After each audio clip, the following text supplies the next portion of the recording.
ठीक हो गया जी।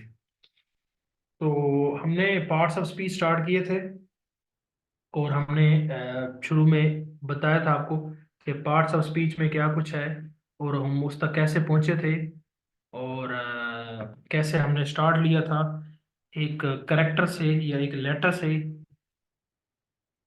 लेटर के बाद हमने बात की थी वर्ड्स की, वर्ड की, फिर वर्ड से फिर हमारे पास फ्रेज बनी थी, फ्रेज के बाद हमारे पास क्लॉज बनी थी, क्लॉज के बाद हमारे पास सेंटेंस बना था, फिर सेंटेंस के अंदर जो पार्ट्स थे उसको हमने पार्ट्स ऑफ स्पीच का नाम दिया था,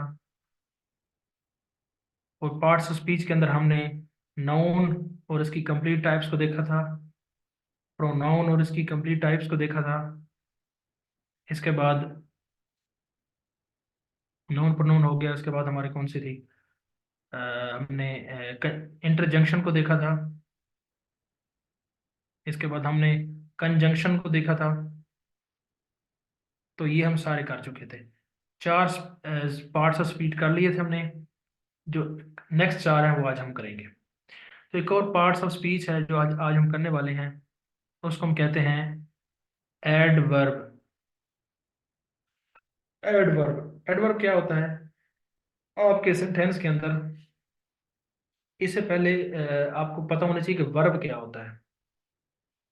कोई भी सेंटेंस सेंटेंस के अंदर जो एक्शन होता है, जो काम होता है, उस उसको उसको हम वर्ब कहते हैं। मिसाल के तौर पे एक सेंटेंस है, ही गोज टू स्कूल। वो स्कूल जाता है। अब जाना क्या इसमें काम है, ठीक है?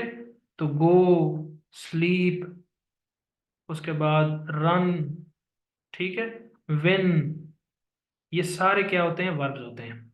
ठीक है। उर्दू में इनके आखिर में आल ज्यादातर केसेस में ना आता है।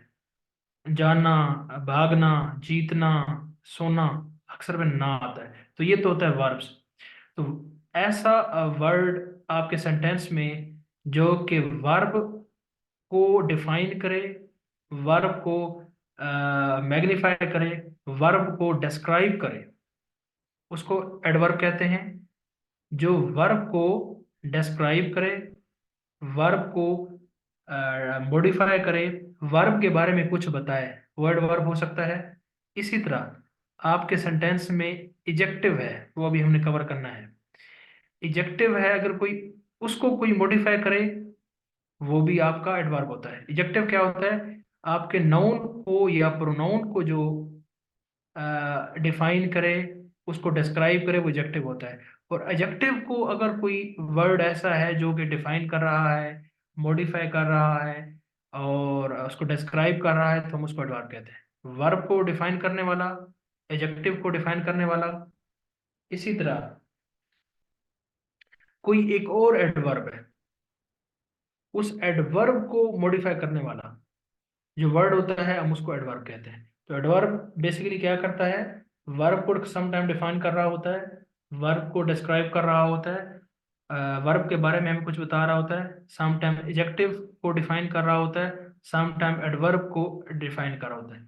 तो ये तीन जो पार्ट्स ऑफ स्पीच हैं, इनको डिफाइन कर रहा होता है, इनके बारे में मजीद कुछ बता रहा होता है, इनको मॉडिफाई कर रहा होता है, उस वर्ड को हम सेंटेंस में एडवर्ब कहते हैं। इसकी एग्जांपल्स आएंगी तो आपको पता चलेगा।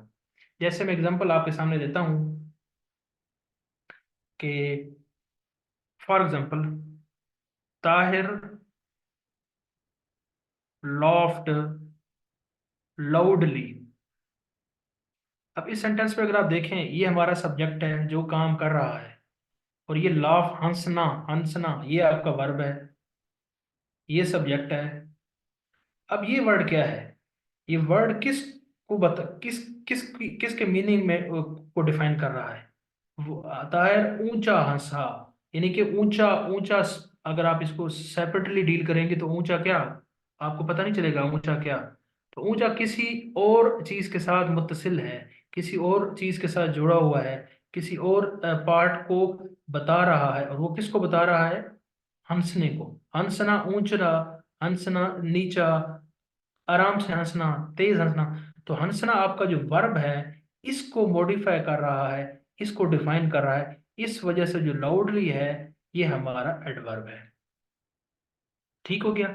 आमतौर पर जो एडवर्ब्स होते हैं, आमतौर पर सारे ऐसा नहीं होते, लेकिन मेजोरिटी केसेस में एल वाई आखिर पे जो जिस वर्ड के साथ आता है वो आमतौर पे वो एडवर्ब्स ही होते हैं, लेकिन लाजमी नहीं है, लेकिन ज्यादातर केसेस में ऐसे ही होता है।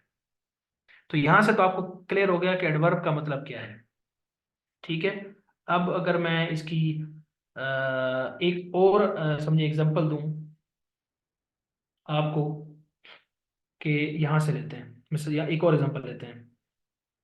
आप यहाँ पे लिखें कि he was going to park हरीडली।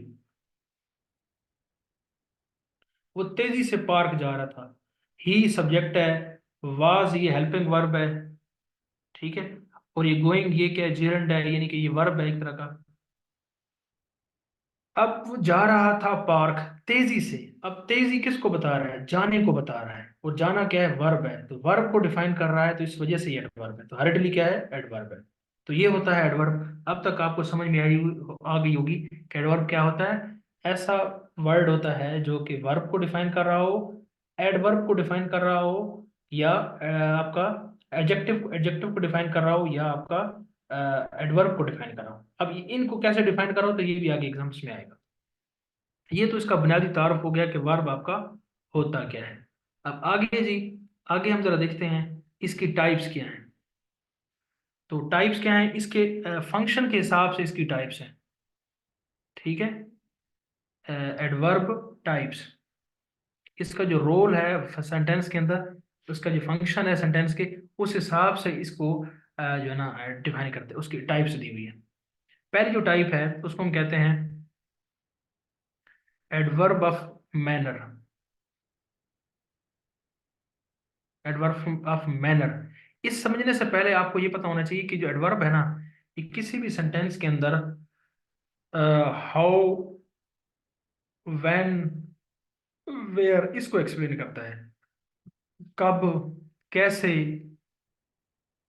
कि कहाँ, इस तरह के जो सवालात होते हैं ये आपका आमतौर पे एडवर्ब ही डिस्क्राइब कर होता है। ये बातें आपको बाद में समझ आएंगी जब आप इसकी एग्जांपल देखेंगे।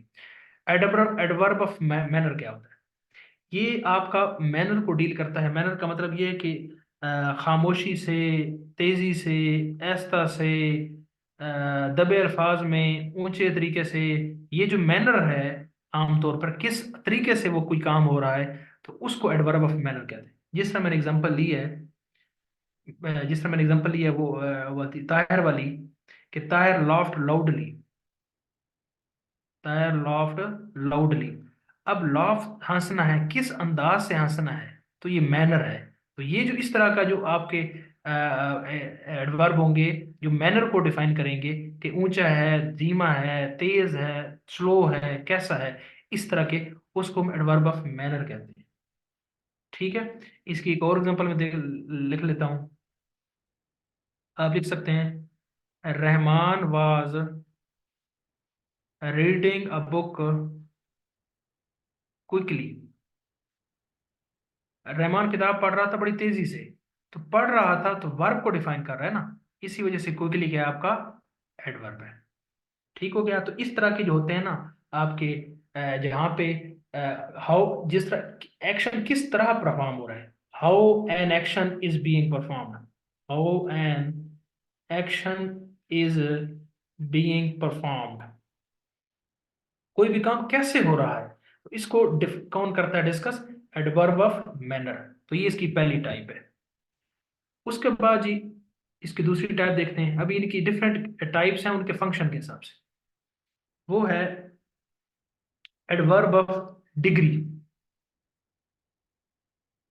Adverb of degree, adverb of degree का क्या मतलब है, एडवर्ब ऑफ डिग्री का मतलब ये है कि इट एक्सप्लेन्स या और एक्सप्रेसेस एक्सटेंट और डिग्री। क्या मतलब, कोई भी काम किस हद तक हो रहा है, किस हद तक हो रहा है, ये इसको एडवर्ब ऑफ डिग्री में लेके जाते हैं। कैसे, मैं एग्जांपल देता हूं। मैं कहता हूं this topic is very sensitive. This topic is very sensitive. अब इसमें जो वेरी है, वेरी, ये क्या बता रहा है? ये एक्सटेंट बता रहा है कि ये किस हद तक आपका टॉपिक वेरी सेंसिटिव है, लीस्ट सेंसिटिव है, मोर सेंसिटिव है। तो किसी खास एक्सटेंट की बात हुई, किसी खास डिग्री की बात हुई। तो फिर वेरी क्या होगा? ये एडवर्ब है और एडवर्ब ऑफ डिग्री है। ठीक है। अब देखे ना इसमें, अब वर्ब क्या है इसमें? अब इसमें आपका ये जो आपका इज है, ये आपका वर्ब है, ये हेल्पिंग वर्ब है, इसको हेल्पिंग वर्ब कहते हैं। ठीक है। हेल्पिंग वर्ब आप अच्छी तरह जानते होंगे। Is, am, are, was, were, has, have, had, ठीक है, विल, शैल, ये सारे आपके हेल्पिंग वर्ब्स होते हैं। हेल्पिंग वर्ब ये भी एक वर्ब ही है ना। तो इस, यानी कि ये टॉपिक बहुत सेंसिटिव है, तो ये वर्ब को डिफाइन कर रहा है, ये वर्ब को डिफाइन कर रहा है। तो इस वजह से ये आपका क्या है? एडवर्ब है और एडवर्ब ऑफ डिग्री है, किस हद तक। ठीक है। ये हो गया आपका एडवर्ब ऑफ डिग्री। इसकी मल्टीपल सर एग्जांपल हो सकती हैं। Sorry to interrupt you sir, ये जो सेंसिटिव होगा ये फिर क्या बनेगा? आप जरा देखें। अब सेंसिटिव ये किसको बता रहा है? सेंसिटिव ये टॉपिक को बता रहा है ना इस जगह पे। और टॉपिक क्या है आपका? टॉपिक आपका है नाउन। नाउन को बता रहा है, तो नाउन को डिफाइन करने वाला क्या होता है? एडजेक्टिव। एडजेक्टिव है ये। अभी हम उस पे ठीक नहीं है, आए ना, अभी हम एडवर्ब को देख रहे हैं। ठीक हो गया सर, थैंक एक यू। सेंटेंस के अंदर बहुत सारे जो वर्ड्स होते हैं उनका डिफरेंट रोल होता है, वो फिर हम इसी तरह देख के क्वांटिफाई करते हैं, उसके मीनिंग को अंडरस्टैंड करके। इसकी मजीद एग्जांपल्स आपको शेयर करूंगा, आप देखेंगे आपको भी क्लियर हो जाएगा। तो ये एडवर्ब ऑफ डिग्री है कि किस हद तक कोई काम हो रहा है, उसको जो डिफाइन करता है उसको एडवर्ब ऑफ डिग्री कहते हैं। क्विकली मैं ये कवर कर रहा हूँ क्योंकि ये चीजें आपने अच्छी तरह पढ़ी हुई हैं। मजीद ये जब आपकी एक्सरसाइज आपको मिलेंगी उसमें देखेंगे तो आपको क्लियर हो जाएगा। अगर कोई क्लियर नहीं होगा तो मैं हाजिर हूँ। तीसरा जो एडवर्ब है वो है एडवर्ब ऑफ प्लेस। कि किसी भी प्लेस है, प्लेस अगर कोई आ जाएगी एडवर्ब के कॉन्टेक्स्ट में, तो वो एडवर्ब ऑफ प्लेस होगा। कैसे? जरा देखिएगा। प्लेस में क्या होगा कि किसी भी एक्शन की लोकेशन होगी। एक्शन की, कोई भी एक्शन हो रहा है उसकी लोकेशन होगी, उसकी पोजीशन हो सकती है, उसका डिस्टेंस हो सकता है, उसकी डायरेक्शन हो सकती है। ये उसको डिफाइन करता है। मैं एग्जांपल देता हूं। मैं कहता हूं कम हेयर, इधर आओ। कम आपका वर्ब है और इधर, यानी कि हेयर का इधर मतलब। अब इधर क्या है? ये एक लोकेशन है। अब ये है लोकेशन और किसको डिफाइन कर रही है? वर्ब को डिफाइन कर रही है। तो ये भी आपकी एडवर्ब ही है, लेकिन एडवर्ब कौन सा है? एडवर्ब ऑफ प्लेस है। ठीक है। ये आपका प्लेस है। इसी तरह मल्टीपल और भी हो सकती हैं एग्जांपल्स। मैं एक एग्जांपल दिए हैं, मल्टीपल एग्जांपल आप बना सकते हैं। जब ये सारे आप पढ़ लेंगे ना, फिर आपकी इसको एक्सरसाइजेस, जब आप इसको एक्सरसाइजेस सॉल्व करेंगे, फिर अपने इसको फंक्शन के जहन में रखेंगे, तो फिर वो चीजें क्लियर होती जाएंगी। अभी आप इसका कंसेप्ट ग्रेस्प करें। जब आप कंसेप्ट ग्रेस्प कर लेंगे, तो फिर आप इसकी प्रैक्टिस आप जितनी ज्यादा करेंगे उतनी ज्यादा चीजें पूरी क्लियर होंगी। मैं एक टाइप की एक एग्जांपल आपको बता रहा हूँ। उसके बाद तीन टाइप्स हो गई इसकी। जो नेक्स्ट टाइप है वो है adverb of time. Adverb of time, इसमें क्या होगा? इसमें कोई टाइम का जिक्र होगा। ये क्या करता है कि कोई भी जो एक्शन है वो किस टाइम पे हो रहा है, किस वक्त पर हो रहा है, वो एडवर्ब ऑफ टाइम है। कैसे? मैं एग्जांपल देता हूं। मैं कहता हूं I will see you tomorrow. मैं तुम्हें कल मिलने के लिए आऊंगा। अब सी मतलब देखना, देखना मतलब मिलना। मैं तुम्हें मिलने के लिए आऊंगा, कल मिलने के लिए आऊंगा। अब ये जो टुमारो है ये किसको बता रहा है? ये मिलने को बता रहा है ना, कि मैं कल मिलने के लिए आऊंगा। इसको डिफाइन कर रहा है और ये टाइम के हवाले से डिस्क्राइब कर रहा है, तो इस वजह से इसको एडवर्ब ऑफ टाइम कहेंगे। ठीक है। इसी तरह आप एक और एग्जांपल दे सकते हैं। आप कहते हैं कि, आप कह सकते हैं कि we had a party party today, आज हमारी पार्टी थी। अब we had a party today. अब आपकी जो है ना पार्टी, ये टुडे किसको बता रहा है? आपका ये आप उसी को बता रहे हैं ना, हैड को, यानी कि आपके हेल्पर वर्ब को डिफाइन कर रहा है कि आज हमारी पार्टी थी। और ये चूंकि वर्ब को डिफाइन कर रहा है तो इस वजह से ये एडवर्ब है। और ये वक्त के हिसाब से है तो इस वजह से एडवर्ब ऑफ टाइम है। तो ये आपका है एडवर्ब ऑफ टाइम। इसके बाद क्या है जी, चार टाइप्स हो गई। नेक्स्ट जो इसकी टाइप है वो है adverb of frequency. Adverb of frequency, ये नहीं कि फ्रीक्वेंसी का मतलब ये है हाउ ऑफन समथिंग हैपेंस, कि जो वर्ब है वो कितना फ्रीक्वेंटली हो रहा है, कितना उसमें कितना ज्यादा हो रहा है या कितना कम हो रहा है, तो इसको एडवर्ब ऑफ फ्रीक्वेंसी कहते हैं। ठीक है, इसकी मैं एग्जांपल देता हूँ। मिसाल को मैं कहता हूँ कि रहमान ऑलवेज कम्स लेट। अब रहमान हमेशा लेट आता है। ऑलवेज, ऑलवेज किसको डिफाइन कर रहा है? हमेशा लेट आता है। ऑलवेज डिफाइन कर रहा है कम को, और कम क्या है आपका? वर्ब है। तो वर्ब को ये डिफाइन कर रहा है और वर्ब की फ्रीक्वेंसी को डिफाइन कर रहा है, इसी वजह से इसको हम एडवर्ब ऑफ फ्रीक्वेंसी कहते हैं। एक और मैं कह सकता हूँ, एग्जांपल दे सकता हूँ, मैं कहता हूँ कि he goes in cinema rarely. He goes in cinema rarely. अब रेयरली जो है ना, रेयरली वो सिनेमा कभी कभार जाता है। रेयरली क्या है? कम जाना, यानी कि कम जाना, यानी कि जाना को डिफाइन कर रहा है ना ये। तो ये एडवर्ब हो गया। और चूंकि ये फ्रीक्वेंसी को डिफाइन कर रहा है कि कम है या ज्यादा है, या किस डिग्री पे काम हो रहा है, तो इसी वजह से इसको एडवर्ब ऑफ फ्रीक्वेंसी कहेंगे। ठीक हो गया जी। ये हो गया आपका एडवर्ब ऑफ फ्रीक्वेंसी। ये वेल नाउन इसकी टाइप्स हैं, और भी छोटी मोटी टाइप्स हैं, लेकिन ये इसकी वेल नाउन टाइप्स हैं जो अक्सर जानी पहचानी जाती है। उसके बाद और हो सकता है, एक होता है, एक और इसकी टाइप है, छठी जो टाइप है, कंजक्टिव एडवर्ब। कंजक्टिव एडवर्ब वो एडवर्ब होता है that act to join two clauses. ये एक सेंटेंस के अंदर दो क्लॉजेस हैं, उनको ज्वाइन करता है, और काम ये वही करता है, यानी कि वर्ब को डिफाइन करते हुए ज्वाइन करता है। जैसा कि एग्जांपल मैं देता हूं, ही वॉज प्लेइंग क्रिकेट, यहाँ पे कॉमा लगा के, mean while he continued studies कह लें। ही वॉज प्लेइंग क्रिकेट, वो क्रिकेट खेल रहा था, mean while he continued studies, वो क्रिकेट खेल रहा था, साथ में उसने पढ़ाई को भी जारी रखा। अब यहाँ पे जो मीन वाइल है, मीन वाइल ये क्या कर रहा है? ये दो क्लॉजेस को ज्वाइन कर रहा है, पहली बात।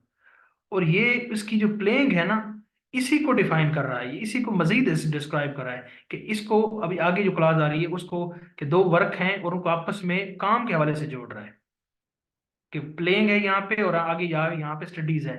तो उसके वर्ब को चूंकि ये डिफाइन कर रहा है, मजीद मॉडिफाई कर रहा है और सेंटेंस को जोड़ भी रहा है, तो इसको कंजक्टिव एडवर्ब भी कहते हैं। ये कम इस्तेमाल होती है, लेकिन ये जो पहली पांच इसकी टाइप्स एडवर्ब्स की, ये आमतौर पे आपको आइडिया होना चाहिए। और ये मोटी मोटी इसकी टाइप है कौन सी, जैसे बताया पहले आपको, adverb of manner, adverb of degree, adverb of place, adverb of time, adverb of frequency, ये पांच है। और ये कंजक्टिव एडवर्ब्स है, ये भी आमतौर पे इस्तेमाल होती है। लेकिन ये टाइप्स तो आपको हो गई आइडिया।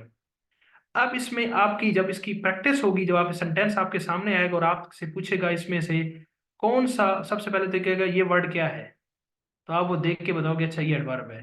फिर आप देखोगे कि ये एडवर्ब किस टाइप का है, तो आपको कहीं पे जगह लगेगा कि एडवर्ब ऑफ मैनर है, किसी जगह लगेगा ये एडवर्ब ऑफ टाइम है, किसी जगह लगेगा ये एडवर्ब ऑफ फ्रीक्वेंसी है, किसी जगह लगेगा ये एडवर्ब ऑफ जो है कंजंक्शन है। तो ये फिर बाद की क्लासिफिकेशन है।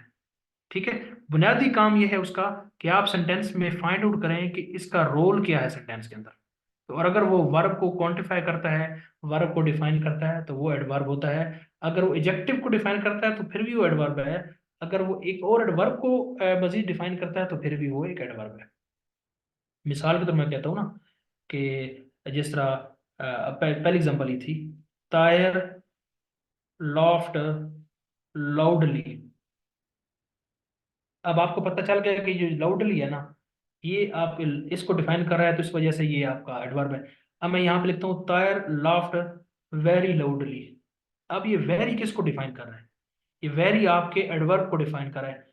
तो एडवर्ब को जो डिफाइन करता है वो भी एडवर्ब होता है, जिस तरह मैं पहले बता चुका हूँ। इसी तरह आपके जो एडजेक्टिव को डिफाइन करता है वो भी एडवर्ब होता है। ठीक हो गया? तो ये तीन तरीके से आपका एडवर्ब आपके कॉन्टेक्स्ट को क्लियर करता है। तो अब जरा मुझे बताएं सब कि आपको ये एडवर्ब क्लियर हो गया है? हाँ जी, सब बताइएगा। ये थोड़े मुश्किल मुश्किल आपको नाम लग रहे होंगे, लेकिन ये इसकी प्रैक्टिस आप करेंगे तो खुद ये क्लियर हो जाएंगे, इतने मुश्किल नहीं है ये।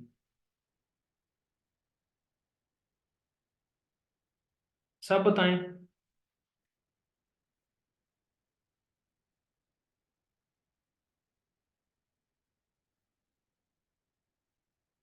फ्रीक्वेंसी वाला रिपीट कर दें।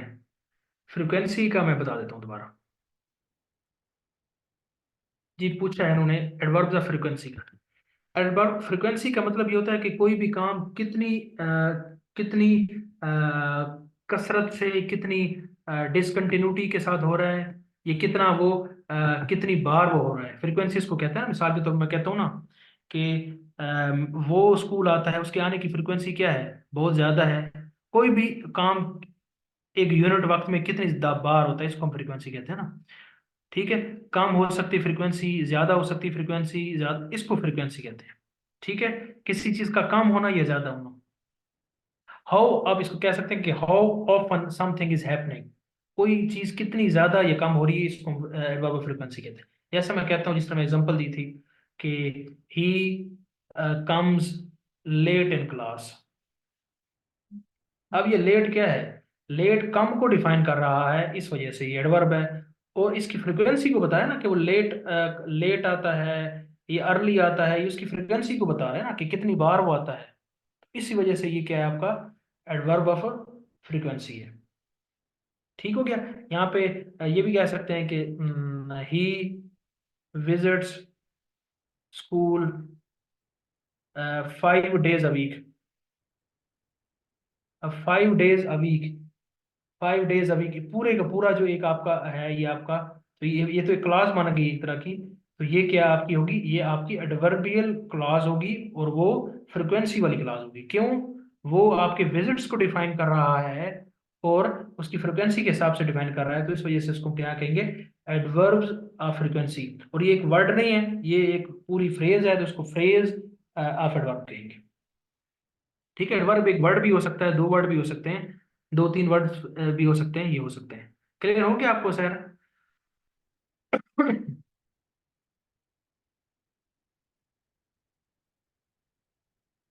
ठीक हो गया। आगे चलते हैं जी। नेक्स्ट जी क्या है हमारे पास? अगला जो पार्ट ऑफ स्पीच है वो हमारा है adjective.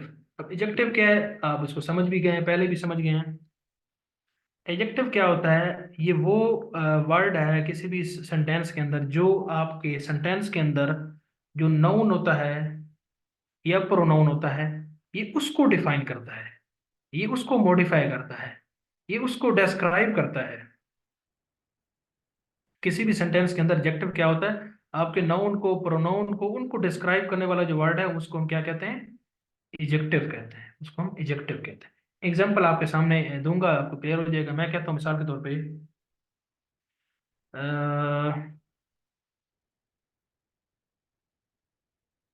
Cat is white. Cat is white, बिल्ली जो है ना वो सफेद है। अब ये वाइट क्या है?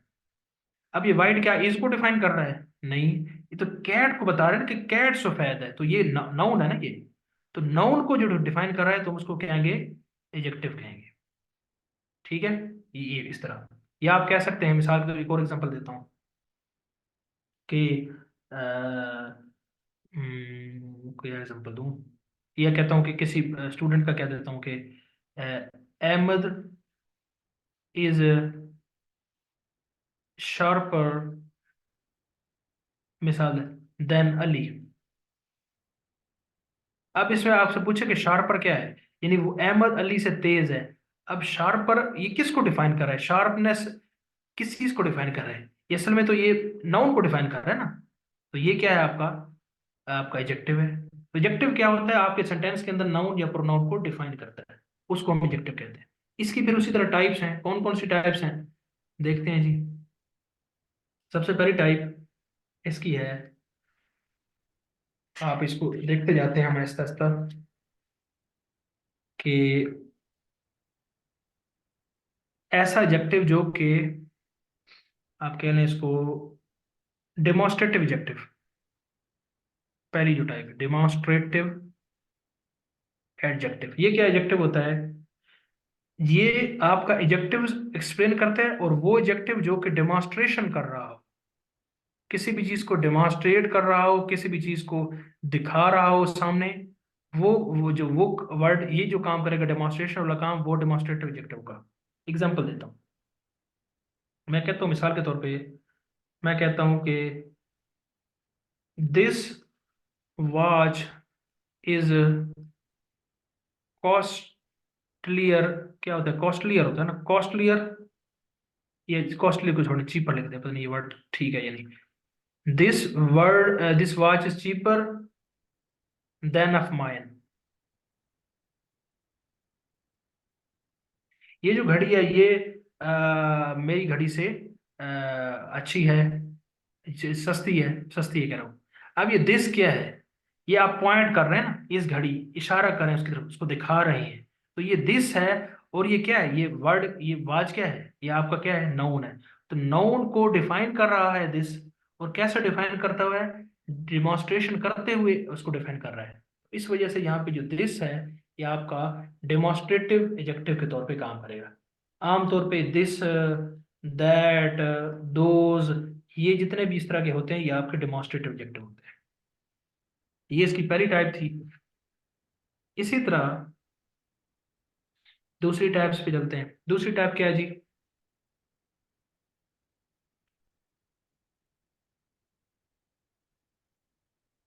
आपका पोजेसिव एडजेक्टिव।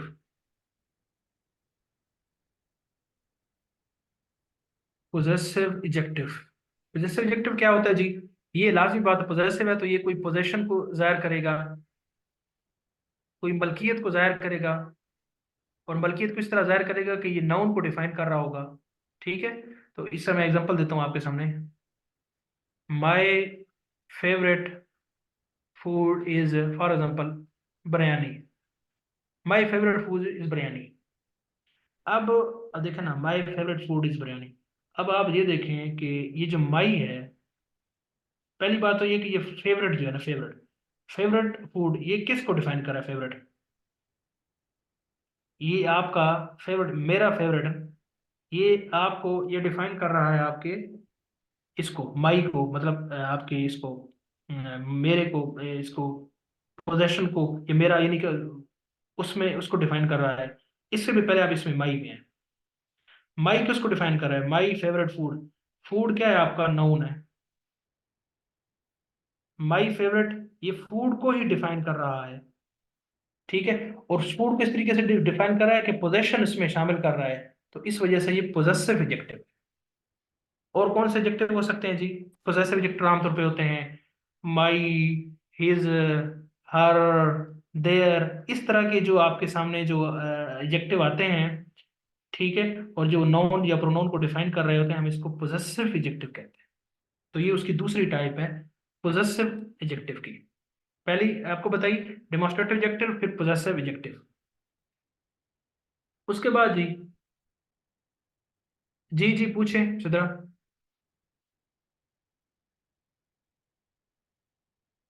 वॉइस में पूछ लें, जल्दी जल्दी पूछ लें।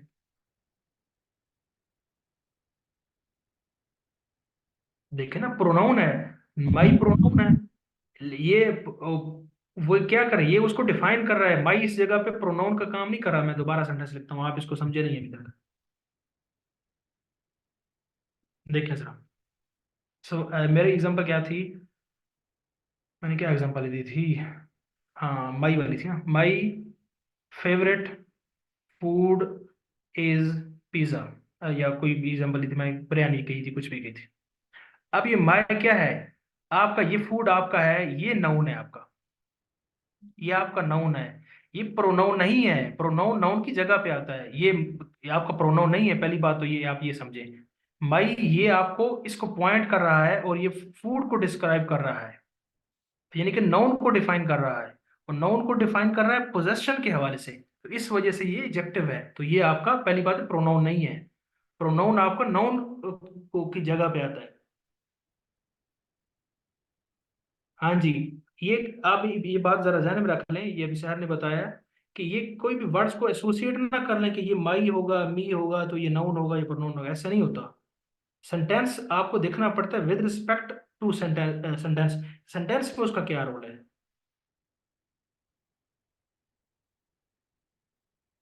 हाँ जी, ठीक हो गया ये सर, इसको ठीक हो गया, क्लियर हो गया ना सबको।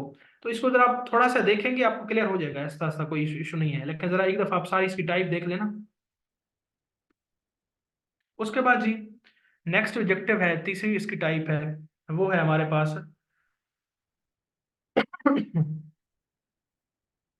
आपका डेमोन्स्ट्रेटिव हो गया, उसके बाद आपका पोजेसिव हो गया, उसके बाद आपका इंटरोगेटिव आ गया। इंटेरोगेटिव इजेक्टिव, इंटरोगेटिव इजेक्टिव क्या है, ये है इंटरोगेटिव इजेक्टिव, ये है कि it use to ask questions, ये क्वेश्चन पूछने के हवाले से इस्तेमाल होता है। कैसे, जरा इसकी मैं एग्जांपल देता हूँ, मैं कहता हूँ मिसाल के तौर पे, मैं कहता हूँ which button turns off the lights, किस बटन से लाइट्स ऑफ हो जाती है, विच बटन। अब बटन क्या है, नाउन, विच ये इसको डिफाइन कर रहा है ना, नाउन के बारे में कुछ पूछ रहा है, कुछ पूछ रहा है, नाउन को पहली बात डिफाइन कर रहा है, इसके बारे में बात कर रहा है, लेकिन उसके बारे में कुछ पूछ रहा है। तो पहली बात तो विच देख के आपको पता चल गया कि ये आपका एडजेक्टिव है। फिर ये कुछ पूछ रहा है, इस वजह से इसको कहते हैं इंटरोगेटिव एडजेक्टिव। तो जो पूछने वाले सवालात होते हैं, जिस तरह विच हो गया, व्हाट हो गया, वाई हो गया, हु हो गया, इस तरह के वर्ड्स, और वो अगर नाउन को डिफाइन कर रहे हों, हम उनको इंटरोगेटिव एडजेक्टिव कहते हैं। या एक और एग्जांपल मैं कहता हूँ, मैं कहता हूँ कि what colour is your favourite, what colour is your favourite, आपका कौन सा कलर जो है ना वो फेवरेट है। ठीक है, अब व्हाट देखें अगेन, आपका व्हाट क्या है, कलर इज फेवरेट, तो कलर आपका इसमें वो है, नाउन है, तो नाउन को डिफाइन कर रहा है, और डिफाइन करते हुए क्वेश्चन भी पूछ रहा है, इसी वजह से ये इंटेरोगेटिव इजेक्टिव होता है। तो ये आपका हो गया इंटेरोगेटिव इजेक्टिव। नेक्स्ट टाइप पे चलते हैं जी, चौथी टाइप है हमारी, इंटरोगेटिव इजेक्टिव हमारा हो गया, उसके बाद है आपका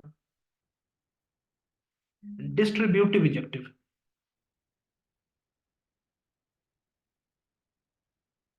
डिस्ट्रीब्यूटिव इजेक्टिव क्या होता है जी, ये क्या करता है, ये किसी भी ग्रुप में, कोई भी ग्रुप है ना, कुछ चीजों का या कुछ लोगों का, उसमें पर्टिकुलर आइडेंटिटी या पर्टिकुलर इंडिविजुअल को क्या करता है, रेफर करता है, या उसको पॉइंट आउट करता है।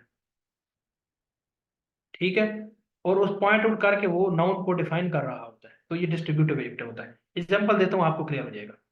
जैसे मैं कहता हूँ each boy passed the exam, हर लड़के ने टेस्ट पास कर लिया। अब ये बॉय आपका क्या है, ये तो आपको पता चल गया, ये आपका नाउन है, ईच बॉय।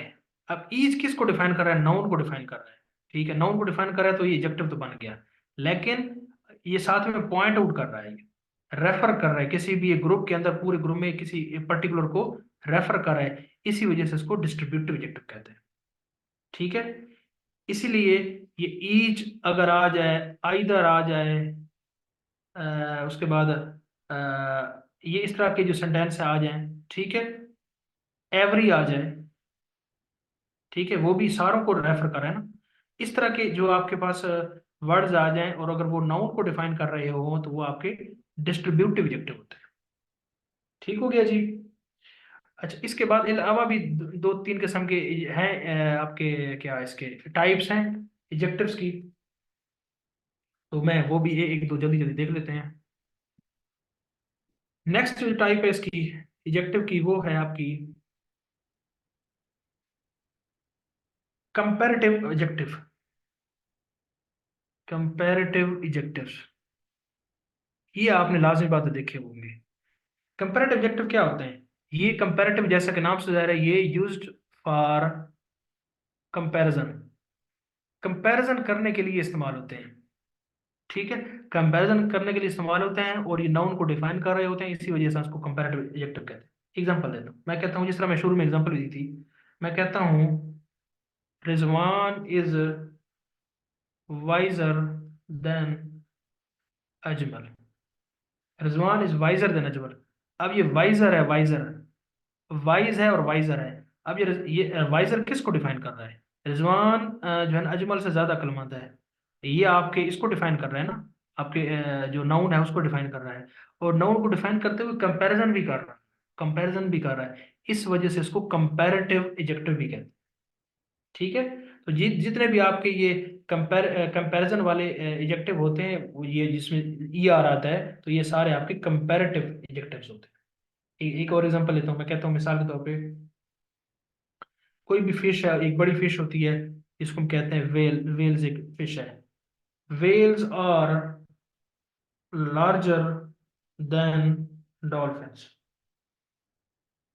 अब whales are larger than dolphin, अब लार्जर जो है ना, लार्जर ये किसको डिफाइन कर रहा है? ये वेल को डिफाइन कर रहा है, तो इस वजह से एडजेक्टिव बन गया। और चूंकि ये कंपेयर कर रहा है दो को, इस वजह से इसको ये कंपैरेटिव एडजेक्टिव कहेंगे। ठीक है, तो ये कंपैरेटिव एडजेक्टिव आपके पास होते हैं।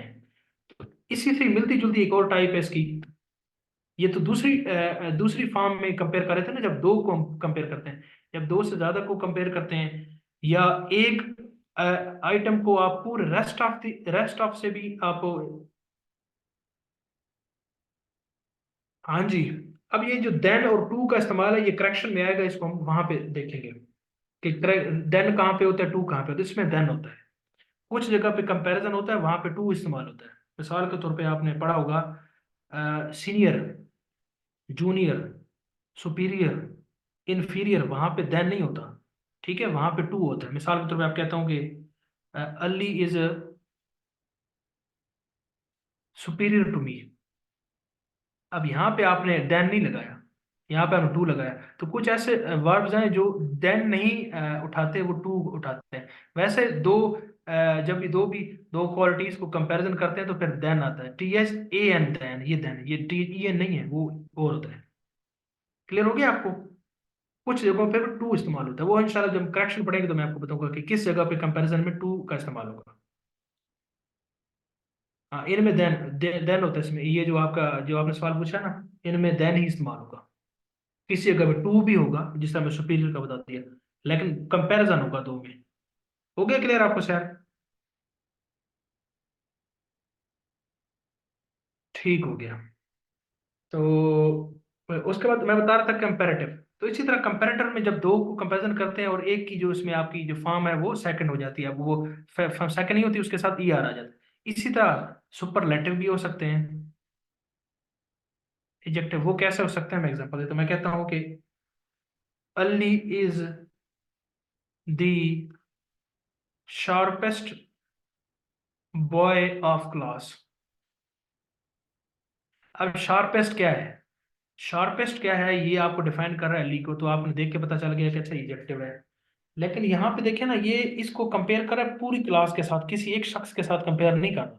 अगर एक के साथ होता तो यहाँ पे ई आर होता ना, तो ये फिर कंपैरेटिव तो हुआ नहीं, कंपैरेटिव एडजेक्टिव तो नहीं है।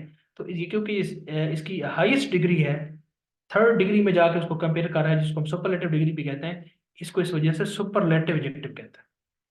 ठीक है, तो आपका ये सुपरलेटिव एडजेक्टिव हो है। तो ये मोटी जी आपकी, ये आपको पांच या छह टाइप्स आपको बताई हैं। कौन कौन सी बताई हैं? जिस तरह कंपैरेटिव एडजेक्टिव अभी कवर किया, सुपरलेटिव एडजेक्टिव किया, उसके बाद पोजेसिव एडजेक्टिव किया, डेमोन्स्ट्रेटिव एडजेक्टिव किया, इंटरगेटिव एडजेक्टिव किया, डिस्ट्रीब्यूटिव एडजेक्टिव किया, ये एडजेक्टिव आपके सामने किए, 6 टाइप्स आपको बताएं। इसके अलावा छोटी मोटी और भी टाइप्स हैं, उसको करने की कोई जरूरत नहीं है, ये मोस्ट इंपॉर्टेंट टाइप्स यही हैं, इसी को आपने अंडरस्टैंड करना है। अब जरा मुझे बता दें, आप सबको एडजेक्टिव क्लियर हुआ है या नहीं हुआ?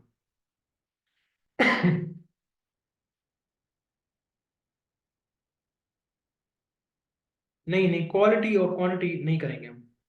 वो उसके अंदर वो भी टाइप है, बिल्कुल आप सही कह रही हैं, वो भी इसमें टाइप शामिल है। तो लेकिन ये है कि वो जो इसमें जो मोस्ट इंपॉर्टेंट है वन पेपर के हवाले से, मैं आपको वही करा रहा हूँ।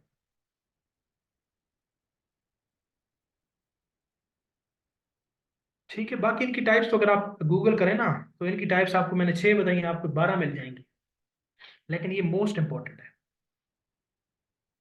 ठीक हो गया, सबको क्लियर हो गया? तो हमने एडजेक्टिव पढ़ लिया, और साथ में हमने क्या पढ़ लिया, दूसरा एडवर्ब पढ़ लिया। तो तीस एक और इसका पार्ट ऑफ स्पीच हम करते हैं, बाकी इंटरजेक्शन ये सारे तो हम कर ही चुके हैं। अब हम आ जाते हैं आपके जो ज्यादा इंपॉर्टेंट है, या ज्यादा उसको हम जानते हैं, वो है आपका वर्ब। वर्ब क्या होता है जी? किसी भी सेंटेंस में जो काम होता है ना, उसको हम वर्ब कहते हैं।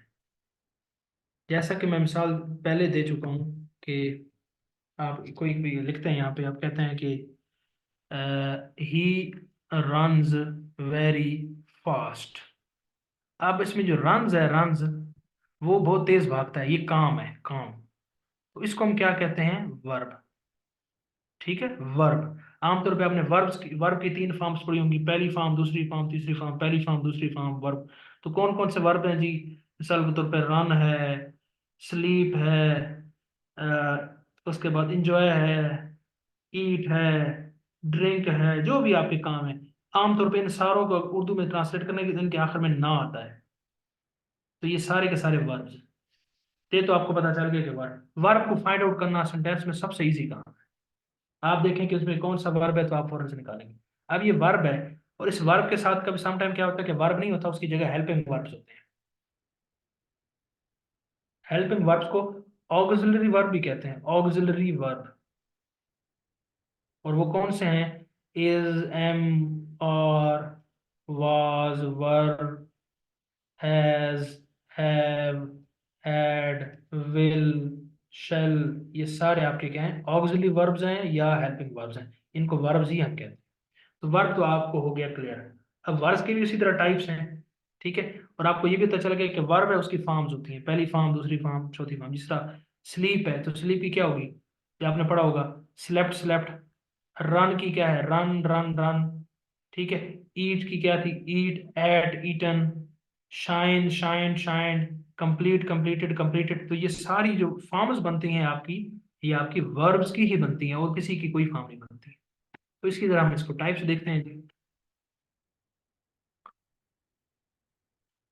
तो पहली टाइप्स वो जिस तरह पहले आपको बता दी, कि जो आपकी हेल्पिंग वर्ब है, या इसको ऑक्सिलरी वर्ब कहा मैंने, ये इसकी पहली टाइप है। ठीक है, इनका काम क्या होता है? ये आपके वर्ब की एब्सेंस में भी काम करता है समटाइम्स, वर्ब एक्चुअल वर्ब नहीं होता और यही काम कर रहे होते हैं, और समटाइम ये वर्ब को हेल्प आउट कर रहा होता है। ठीक है, तो हेल्प्स अदर वर्ब्स, ये इसका काम है, हेल्प अदर वर्ब्स। जो दूसरे वर्ब्स होते हैं आपके सेंटेंस में, उसको ये हेल्प आउट कर रहा होता है, उनका ये मुश्किल कुशा है, उनका ये मददगार है, उनका ये नासर है। ठीक है, इसको अंग्रेजी उर्दू में हम इमदादी फेल भी कहते हैं, इमदादी फेल, यानी फेल काम को कहते हैं, इमदादी उसकी इमदाद करने के लिए आता है। ठीक है, अब इसकी एग्जांपल बड़ी हो सकती है, मैं मिसाल के तौर में कहता हूँ कि, मैं कहता हूँ कि our college is very decorated, कह लें हमारा कॉलेज बड़ा डेकोरेट हो चुका है। अब इज क्या है? ये आपका आपका हेल्पिंग वर्ब है। ठीक है, तो ये तो आपका ठीक है, हेल्पिंग वर्ब है। इसी तरह सम टाइम वो आपका वर्ब भी आ जाता है, मिसाल के तौर में कहता हूँ कि आवर कॉलेज, इसी को कहता हूँ performed very well in competitions. अब परफॉर्म्ड, ये आपका क्या है? एक्चुअल वर्ब है, इसकी दूसरी फॉर्म ईडी भी आ गया, तो ईडी जिसके साथ आ जाए तो वैसे भी वो दूसरी फॉर्म है, तो वो वर्ब ही होता है। तो ये एक्चुअल वर्ब है, ये हेल्पिंग वर्ब है। इन दोनों का सम टाइम ये दोनों भी इस्तेमाल हो रहे होते हैं, जैसा कि our college is performing very good. Our college is performing. अब is helping verb, performing continuous में चला गया, लेकिन आपका है तो वर्ब भी ना, तो वो भी वर्ब है। ठीक हो गया, तो ये दोनों भी इस्तेमाल होते हैं। तो पहली टाइप्स क्या है इसकी, वर्ब की, ऑक्सिलरी वर्ब, या इसको हम क्या कहते हैं, हेल्पिंग वर्ब, पहली टाइप हो गई। उसके बाद जी आगे चलते हैं, दूसरी टाइप इसकी करते हैं। दूसरी टाइप है इसकी, ये भी आप अच्छी तरह जानते हैं, ये है आपकी phrasal verbs. Phrasal verb, verb के साथ कुछ और कोई एक दो लेटर का इस्तेमाल करते हैं और उसका मीनिंग बन जाता है वर्ब को।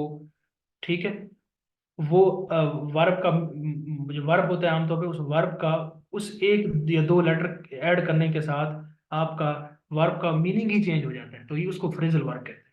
ठीक है, ये फ्रेजल वर्ब में एक पार्ट भी हो सकता है, दो पार्ट भी हो सकता है, जिस तरीके की एग्जांपल आप देख चुके हैं। मिसाल के तौर पर आप कहते हैं, एग्जांपल देता हूँ कि आप इसको कहें कि blow out, blow away, blow इन। ठीक है, इसी तरह call of, call in, call on, call into. अब ये जितने भी मैंने देखें, अब आपका वर्ब एक ही है, इस वर्ब के साथ एक वर्ड का इजाफा हुआ है, इधर भी हुआ है इधर भी हुआ है, लेकिन इस वर्ड के ऐड करने से इनके जो मीनिंग्स हैं सारों के, वो क्या हो गए, ऑल टुगेदर तब्दील हो गए। ठीक है, तो ये जो मीनिंग उसकी चेंज हो गया है, तो इसको, ये इसने वर्ब को क्या किया, वर्ब को डिफाइन किया लेकिन उसका मीनिंग ही चेंज कर दिया। तो ये आपका होता है फ्रेजल वर्ब्स। ठीक है, आपने ये छोटी क्लास में, खास तौर पे छोटी क्लास में ना पढ़े हो तो इंटरमीडिएट में लाजमी आपने पढ़ रखे हो। हाँ जी, रबानी क्लियर हो गया आपको।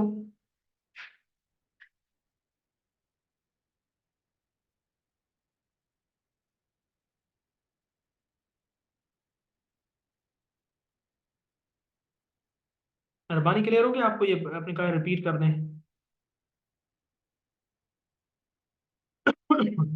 ठीक हो, अभी आप नोट कर लें, अगर कोई रह गया तो फिर हम बाद में कर लेंगे। तो ये दूसरी कैटेगरी थी इसकी। इसके बाद तीसरी जो कैटेगरी है हम उस पर चलते हैं, वो है आपका modal verbs. Modal verbs, modal verbs क्या हैं, ये असल में किसी भी वर्ब के अंदर प्रोबेबिलिटी को बताने के लिए इस्तेमाल होते हैं। प्रोबेबिलिटी के लिए, पॉसिबिलिटी के लिए, कैपेबिलिटी के लिए, ठीक है, नेसेसिटी के लिए, उसके लिए इस्तेमाल होते हैं। मैं एग्जांपल देता हूं, उसमें से आपको क्लियर होगा। जैसा कि मैं कहता हूं, he can do this task, वो ये काम कर सकता है। अब ये डू आप देख के पता चल रहा है ये आपका वर्ब है। अब ये कैन क्या है, ये आपके वर्ब को डिफाइन ही कर रहा है। तो ये इस तरह के जो वर्ब होते हैं जिसके अंदर प्रोबेबिलिटी वो कर सकता है, पॉसिबिलिटी, प्रोबेबिलिटी, कैपेबिलिटी, इस तरह का जो मफहूम है, उसको एड्रेस करने के लिए जो आपका वर्ब होता है हम उसको मॉडल वर्ब्स कहते हैं। तो आम तौर पे जो ये वर्ब्स हैं, कुछ मॉडल वर्ब्स, जिस तरह मैंने कैन के एग्जांपल ली, कैन है, कुड है, उसके बाद विल है, वुड है, मे है, माइट है, ठीक है, शुड है, ऑट है। ये जितने भी मैंने आपके सामने ये बताए आपको, ये सारे के सारे आपके मॉडल वर्ब्स हैं, जो किसी भी सेंटेंस के अंदर प्रोबेबिलिटी, पॉसिबिलिटी को रिफ्लेक्ट करेंगे, और ये आपके वर्ब को फैसिलिटेट करने के लिए आएंगे। इसी वजह से इनको मॉडल वर्ब कहते हैं। ये इसकी तीसरी कैटेगरी है। उसके बाद जी नेक्स्ट पे चलते हैं, जहां पे कोई आपको अगर कोई चीज पॉइंट क्लियर नहीं हो रहा, उसको साइड पे लिख लें, फिर एंड पे मुझसे पूछ लेना। एक दफा मैं इसको गो थ्रू कर लूँ ना, ताकि कोर्स हमारा मुकम्मल हो, टॉपिक हमारा कवर हो। चौथी जो टाइप है इसकी, ये तीसरी टाइप है, चौथी है, वो है आपका ट्रांजिटिव वर्ब।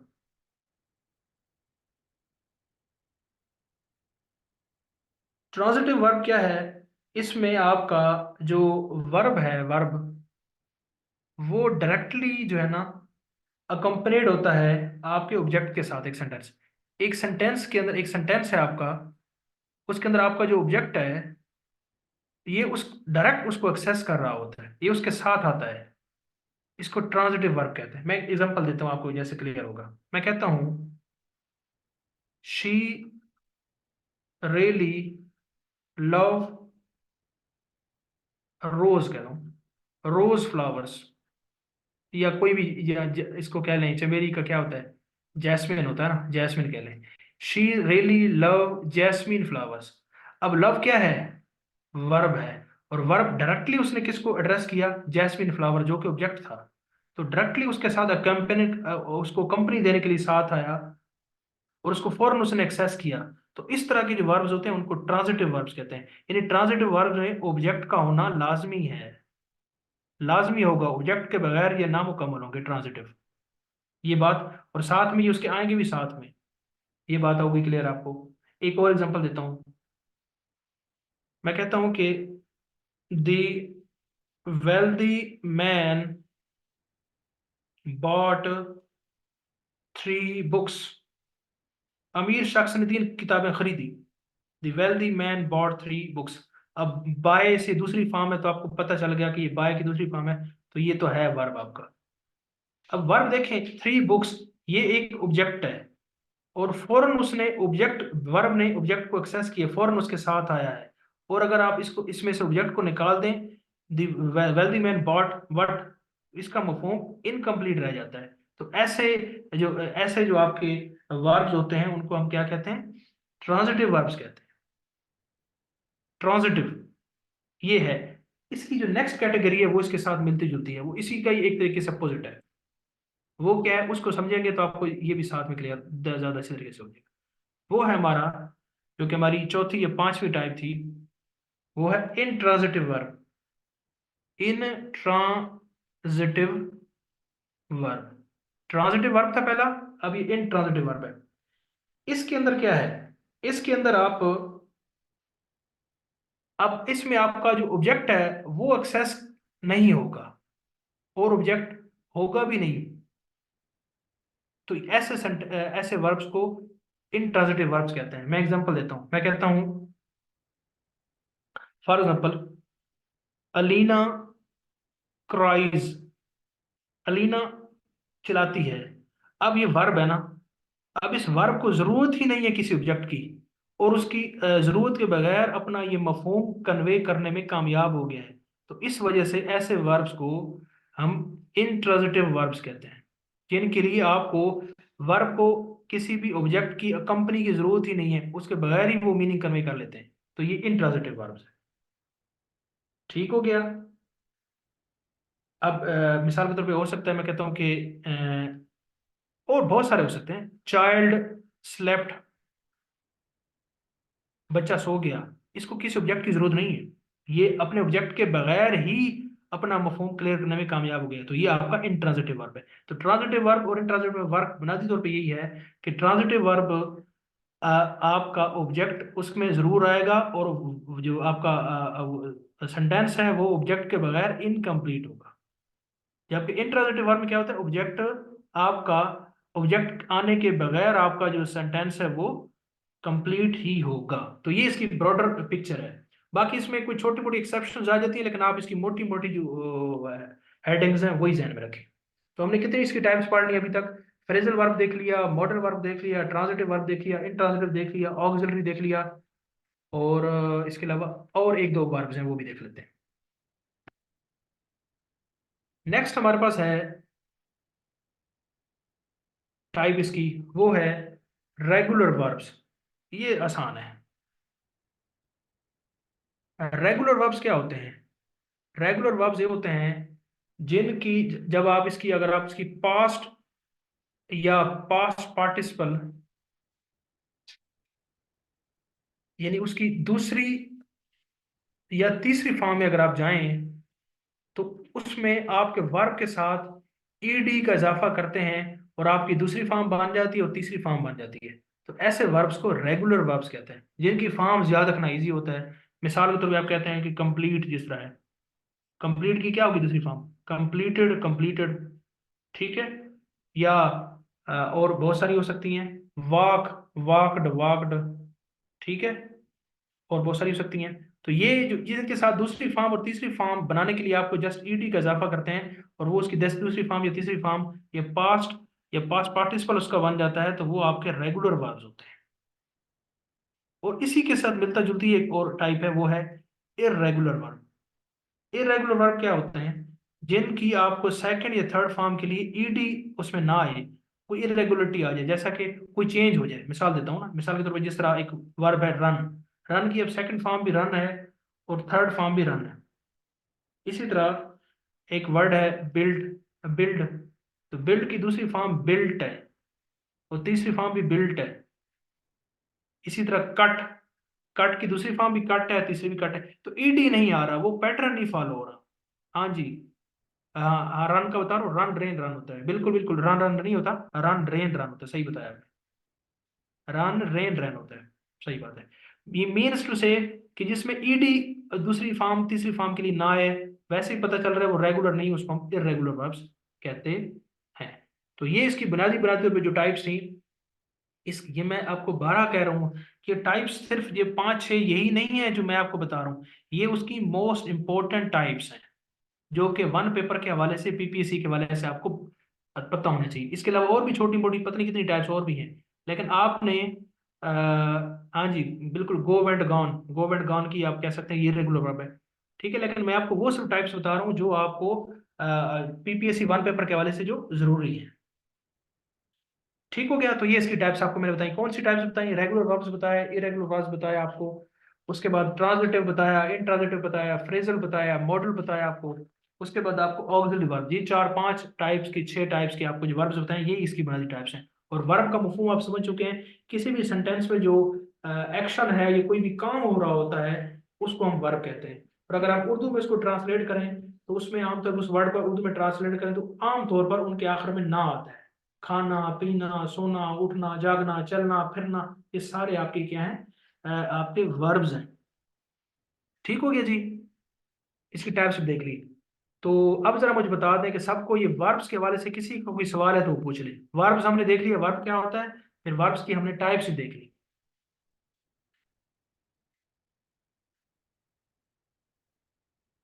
हाँ जी, सब बताएं मुझे।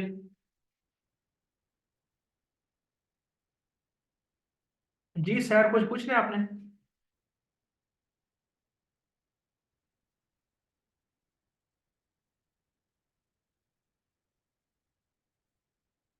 बाकी इसके साथ जो मैं आपको रीडिंग्स भेजूंगा, उन रीडिंग्स को जब आप कवर करेंगे। हाँ जी, ये कुड और वुड के इस्तेमाल में कंफ्यूजन हो जाती है, ये हम जब सेंटेंसेस पढ़ेंगे ना, तो ये असल में टॉपिक है करेक्शन का। तो करेक्शन में फिर कुछ रूल्स हैं करेक्शन के, वो फिर देखने पड़ते हैं, उस हिसाब से फिर हमें पता चलता है कुड कहाँ इस्तेमाल होगा, वुड कहाँ होगा। ये कुछ इस तरह की कंफ्यूजन हैं, तो ये करेक्शन जब होगी तो वहाँ ये क्लियर हो जाएगा। अभी आप इसी पे फोकस करें।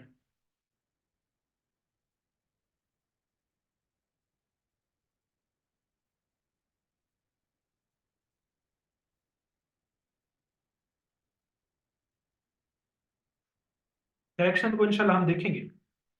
करेक्शन कंसेप्चुअल चीज़ है, उसमें रूल्स हैं उसके, वो फॉलो होते हैं, और बड़ा वो इजी भी है और बड़ी इंटरेस्टिंग भी है। ये थोड़ा सा बोरिंग है क्योंकि उसमें काफ़ी सारी टाइप्स आ जाती हैं, सारा कुछ आ जाता है। तो जी हमने हमारे हो गया, एक हमारा टॉपिक जो नाम रह गया है वो हमारा है,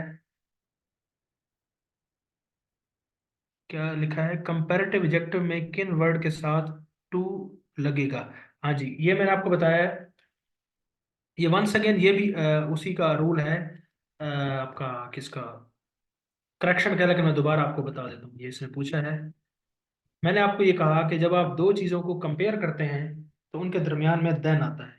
जिस तरह हम कहते हैं, जिस तरह अभी एग्जांपल में था, wiser Ali is wiser than Ahmad, यानी कि दो लोग हैं ना, दो चीजें भी हो सकती हैं, उनके कंपैरिजन में देन आता है, यही रूल है।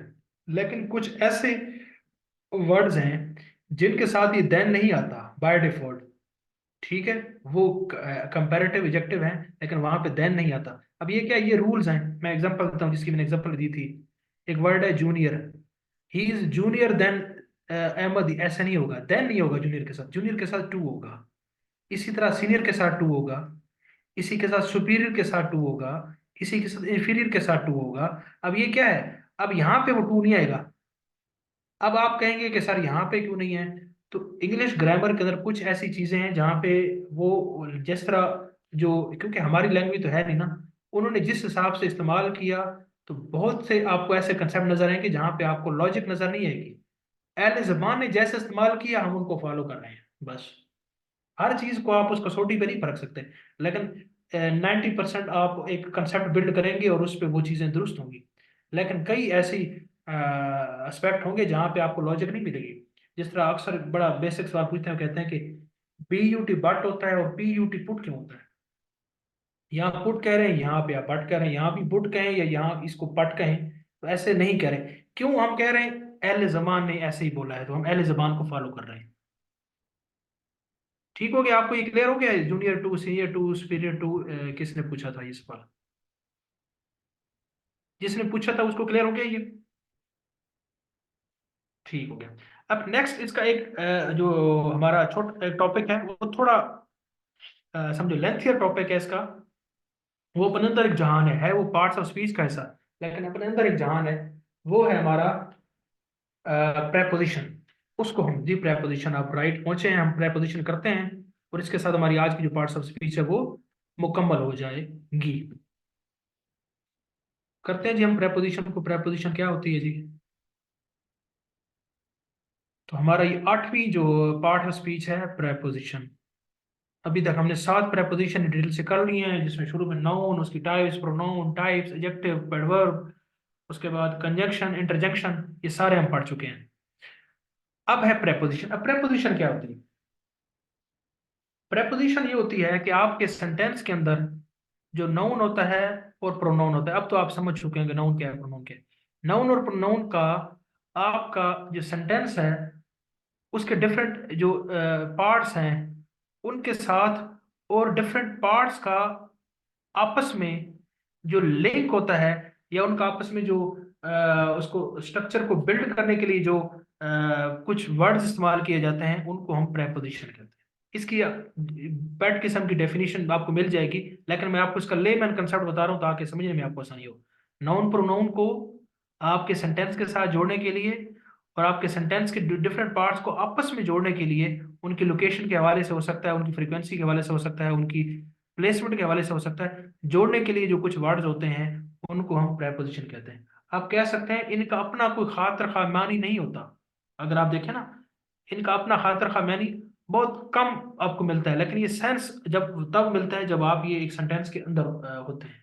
तो आप कह सकते हैं कि प्रेपोजिशन जो है ना, ये इसी तरह है जिस तरह एक ग्लू होती है और उसके जरिए कोई भी ऑब्जेक्ट्स होते हैं आपस में वो जुड़े हुए होते हैं, चिपके हुए होते हैं। तो प्रेपोजिशन आपके सेंटेंस के लिए ग्लू का काम करती है और ये सेंटेंस के मुख्तलिफ वर्ड्स को आपस में जोड़ती है और उनके अंदर एक क्लैरिटी लेकर आती है।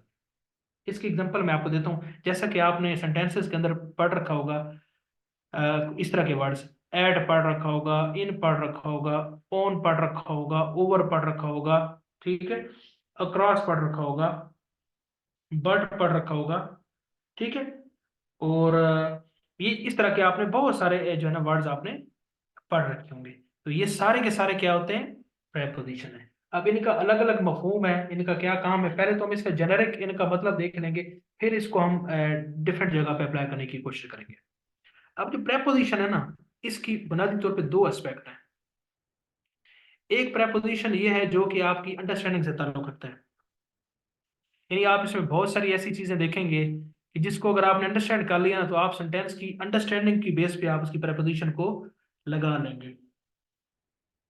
एक तो ये है, लेकिन उसको कहते हैं अंडरस्टैंडिंग के हवाले से हो सकती है, मैं इसको अंडरस्टैंडिंग कहता हूँ।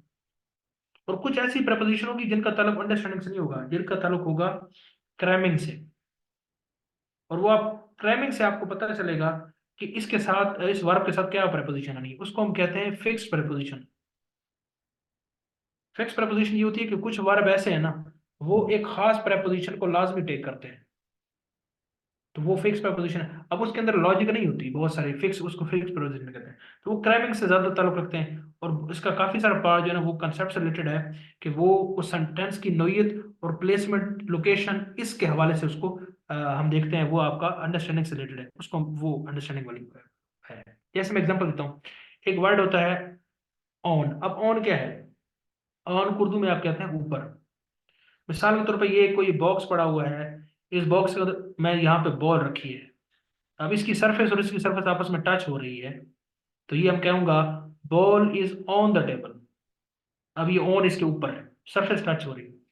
इसी तरह ये कोई बॉक्स है, इस बॉक्स के अंदर मैंने बॉल रख दी है, और इस बॉल को चारों अतराफ से या तीन अतराफ से एक सरफेस ने घेरा हुआ है, तो मैं इसको कहूंगा ये क्या है? Ball is in the box. अब ये इनका ये कॉन्टेक्स्ट है, ये अभी आप मीनिंग समझ लें फिर इसका आगे यूज हो जाएगा। उसके बाद मैं कहता हूँ ये मेरे पास एक बॉक्स है और एक बॉल मैंने यहाँ रख दी है। अब यहाँ पे क्या हो सकता है? मैं कहूंगा ball is next to the box, next to the box. इसी तरह ये मेरे पास एक बॉक्स है, और इस बॉक्स, ये मिसाल के तौर पे ऐसे पड़ा है, और ये ऐसे इस साइड पे इसका मुंह है, और इसके पीछे यहाँ बॉल पड़ी है। मैं कहूंगा ball is behind the box, behind. इसी तरह मैं कहता हूँ कि ये बॉक्स है, और ये एक मिनट, यहाँ पे ये बॉक्स है और यहाँ पे एक कोई भी बॉल पड़ी है, तो मैं इसको क्या कहूंगा? मैं इसको कहूंगा अंडर द बॉक्स। इसी तरह ये एक बॉक्स है, इसकी एक स्पेसिफिक जगह है, छोटी सी जगह है, उस जगह पे मैंने बॉल रख दी है, पर्टिकुलर लोकेशन पे। हम उसको मैं कहूंगा at the box, ball is at that particular surface of the box. उसके बाद अगर मैं ये कहूँ ये बॉक्स है और एक बॉल है जो ऐसे चलती चलती आ रही है और इसके अंदर में से गुजर रही है, अंदर तो था तो इन था ना, अब अंदर भी है और साथ में मूवमेंट भी होगी, मैं कहूंगा ball is moving into the box, यानी कि इन के साथ हरकत में आ गया तो वो इनटू बन गया। ठीक है। जिस तरह वो कहते हैं ना, ही जम्प्ड इनटू द रिवर। वैसे तो रिवर में इन होगा ना कि दरिया दरिया में कूद गया, लेकिन वो चल के आ रहा था, मूवमेंट में था, और फिर वो उसके अंदर चला गया तो वो इनटू बन गया। तो इनटू का ताल्लुक आपकी इन और मोशन के साथ है, इन और मोशन के साथ जुड़ के आपका इनटू बनता है। ठीक है। इसके बाद आपका ये बॉक्स पड़ा है और एक बॉल आई है और इसके ऊपर से ऐसे ऐसे चली गई है, तो इसको मैं कहता हूँ over the box. Over contact इसका इसके साथ नहीं है, फिजिकली टच नहीं हो रही, इसके ऊपर से गुजर चली गई है, ओवर। ठीक हो गया। इसके बाद मैं कहूँ कि और अगर कहूँ आपको, ये एक कोई भी ऐसे बॉक्स ऐसे यहाँ पे पड़ा था और एक बॉल आई है और साथ साथ ऐसे इसकी चल रही है, साथ साथ चल रही है, तो इसको मैं कहूँगा ball is along the box, moving along the, कि उसके साथ साथ, जिस तरह दीवार के साथ कोई शख्स जा रहा हो, अलोंग द वॉल ऐसे, तो ये अलोंग है। ठीक है।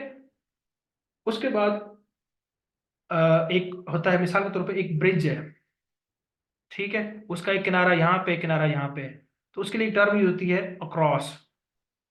जो ब्रिज है, इन दो पॉइंट्स के अक्रॉस ये लगा हुआ है। ठीक है।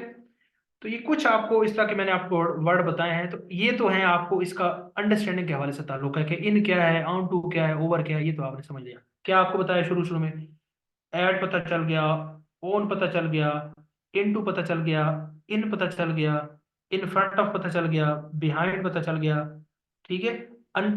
बिहाइंड इसके पीछे, अंडर उसके नीचे, अलोंग पता चल गया, ओवर पता चल गया। ये कुछ तो फिक्स है ये।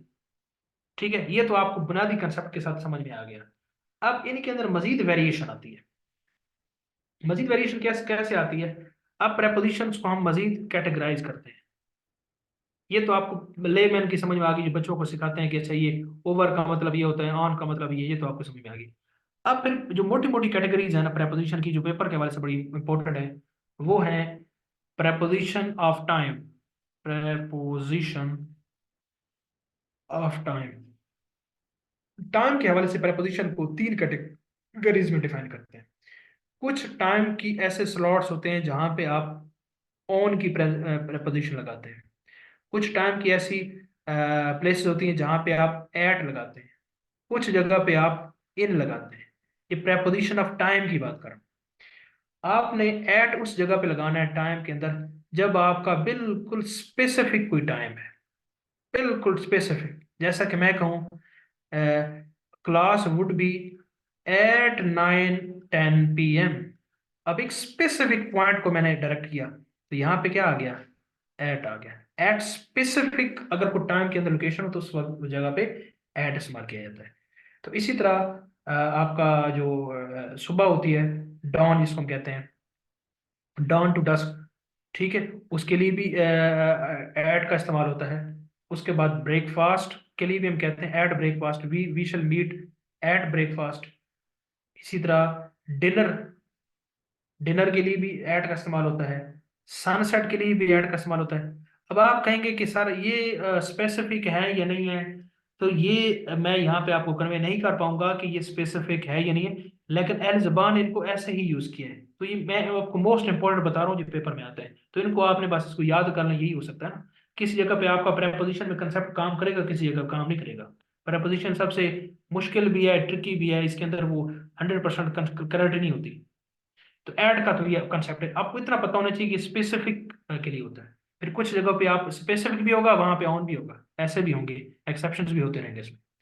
फिर आ जाता है इन।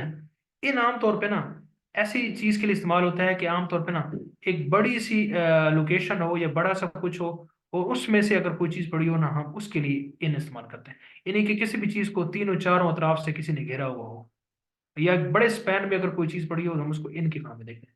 जैसा कि इनका इस्तेमाल होता है आमतौर पे, आपने पढ़ रखा होगा कि he woke up early in the morning, in the morning. इसी तरह इन द इवनिंग, ठीक है। आप किसी सीजन में कहेंगे in the January, in the summer, ठीक है। कोई ईयर का नाम लेंगे इन 1991, ठीक है। अब ये बड़ा स्पैन है ना, 1991 का, समर का, जनवरी का, इवनिंग का, मॉर्निंग का। तो बड़े स्पैन में क्या होगा, आपके टाइम के हवाले से आपका इन इस्तेमाल। अब तीसरे नंबर पे ऑन। ऑन कहाँ पे होगा, आमतौर पे जो आपके टाइम में जो डेज होते हैं ना, डेज, इनके लिए ऑन का इस्तेमाल होता है। जैसा कि I will meet you on Monday, ठीक हो गया, on Monday, on Friday, on my birthday, उसके बाद ऑन माई वेडिंग डे, ठीक है, on first day, on last day. तो इन सारों के लिए डेज के हवाले से आपका ऑन इस्तेमाल होगा। और एट आपको बता चुकूं जब आप स्पेसिफिक करेंगे। और at dawn, at dusk, at dinner, at sunset, इनके साथ एट होगा। इन कहाँ होगा, in the morning, in the evening, in the January, in summer, in winter, in 1991। तो ये बड़ी कैटेगरी में होगा। तो ये प्रेपोजिशन ऑफ टाइम है। तो अब जरा मुझे बताएं कि जो प्रेपोजिशन का जो बेसिक उसके जो थे वो आपको समझ में आई, और साथ में प्रेपोजिशन ऑफ टाइम समझ में आ गया। फिर हम आगे चलते हैं, दो चीजें और है प्रेपोजिशन की।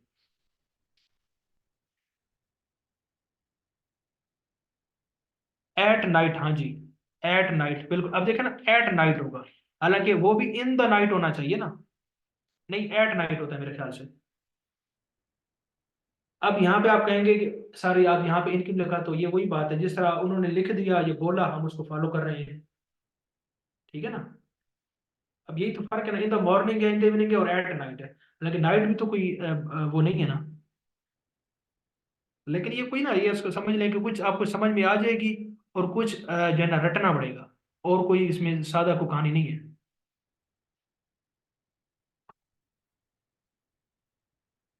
ठीक हो गई। नेक्स्ट जी आगे चलते हैं, छोटी सी चीज है वो हम कवर करते हैं।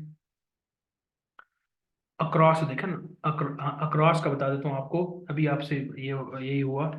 एक अलोंग था आपका, अलोंग जो था वो साथ साथ था, और साथ में अक्रॉस का बताया आपको, आर पार, जिस तरह बिल्कुल ये आर पार बताया ना अक्रॉस, कि कोई भी एक ब्रिज है या कोई भी एक फसल है, यहाँ से यहाँ तक है, तो मैं कहूँगा कि ये यहाँ से लेकर यहाँ अक्रॉस, यहाँ से लेकर यहाँ तक ये जो फसल है ना, ये अक्रॉस है, ठीक है। मजीद भी इसका मैं आपको देख के ना ज्यादा कन्वीनियंट वे से आपको बता दूंगा। तो नेक्स्ट चलते हैं जी आगे।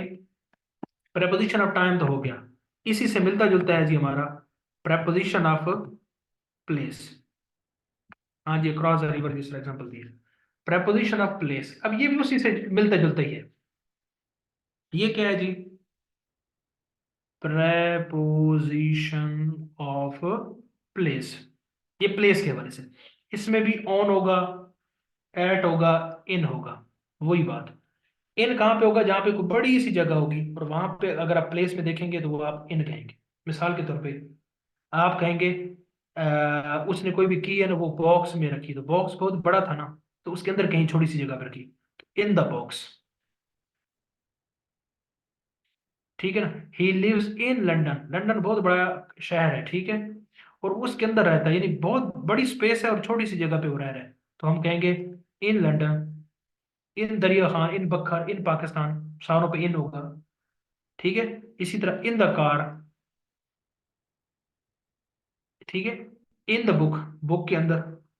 तो अब बड़ी सी स्पेस होगी, उसके अंदर छोटी सी जगह पे कोई जब कोई चीज आ जाएगी तो उसको हम इन कहेंगे। In the box, in the London, in ये सारे, ये तो इन इस तरह है। ऑन क्या है? ऑन का ताल्लुक आपका होता है सरफेस के साथ, जिससे पहले देख चुके हैं। सरफेस पे यानी कि उसकी सतह पर। एग्जांपल देता हूँ, आप कहेंगे ही, आप कहेंगे ऑन द टेबल, उसके बाद ऑन द इंटरनेट। अब आप कहेंगे सर इंटरनेट की कौन सी सर्विस होती है? तो बाकी कोई ऐसी एब्स्ट्रैक्ट चीज है, कोई ऐसी कंक्रीट तो नहीं है, लेकिन इस्तेमाल ये होता है कि we search it on the internet. On the roof हो सकता है, ठीक है, ऑन द वॉल हो सकता है, इसका ताल्लुक सरफेस से है। ठीक हो गया? ऑन द बस हो सकता है, ऑन द बस। अब आप कहेंगे कि बस के लिए इन होना चाहिए, तो यहाँ पे बस के लिए ऑन है, इस्तेमाल ही ऐसे होता है। ठीक हो गया जी? ऑन द ट्रेन, ट्रेन के लिए भी ऑन ही इस्तेमाल होता है। ऑन द वे, बिल्कुल ऑन द वे, सरफेस पे। तो ये सारे ऑन है आपके, जो सर इसका ताल्लुक सरफेस से हो, सरफेस से हो, यही समझे। एट, फिर वही बात, स्पेसिफिक जहां पे कोई प्लेसमेंट होगी तो वहां पे एट आएगा। कैसे? मैं कहता हूं कि आई एम एट एकेडमी, मैं अपनी एकेडमी पे हूँ, मतलब एक स्पेसिफिक लोकेशन आपने बता दी तो आपका ये एट है। At academy, at college, at home, at party, at store. तो ये पर्टिकुलर जितना भी होगा ये आपका एट होगा। ठीक हो गया? इसकी मिसाल ऐसे आपको मैं दे सकता हूँ कि अगर आपने एड्रेस देखा हो ना, अब एट मॉडल टाउन नहीं होगा, क्योंकि मॉडल टाउन एक एरिया है। ठीक है, एक छोटी सी घर के लिए तो आप यूज कर लेंगे, एट मॉडल टाउन ही लगाएंगे। अब मैं इसको वही एड्रेस फॉर एग्जांपल आपको दूँ, इन द मॉडल टाउन होगा। मैं एड्रेस लिखता हूँ, मैं कहता हूँ कि यहाँ पे लिखता हूँ मैं मिसाल के तौर पे कि मैं अपना नाम लिखता हूँ, कोई भी नाम, एबीसी मेरा नाम है। उसके बाद मैं लिखता हूँ इन पाकिस्तान या इन पंजाब। उसके बाद लिखूंगा, आगे चले जाऊंगा कि क्या कहें कि ये चलो, इससे भी आगे चलिए। इन स्ट्रीट नंबर 10, ठीक है, और उसमें घर की लोकेशन, एक स्पेसिफिक घर है, तो फिर होगा एट हाउस नंबर दिस। अब वहां पे ऑन नहीं होगा, वहां पे ऐट होगा। यहाँ स्पेसिफिक ऐट हो गया, और बड़ी कोई थी तो वहां पे ऑन इन हो गया। तो ये तीनों का ये फर्क है आपस में, बना छोटा छोटा मोटा। तो जरा मुझे बताएं, ये प्रेपोजिशन ऑफ प्लेस आपको समझ में आई है सबको? Preposition of time, preposition of place, ये दो चीजें हैं। इनकी मजीद जब आपको शेयर करूंगा ना इसके नोट्स, तो आप उसको पढ़ेंगे तो ये क्लियर हो जाएगा। बाकी वही बात कि ये सारी बातें समझ में नहीं आएंगी, इसमें कुछ क्रैमिक वाली भी है, आप उनको देखेंगे तो खुद आपको क्लियर होता जाएगा ये। सब बताएं मुझे, जल्दी बताएं।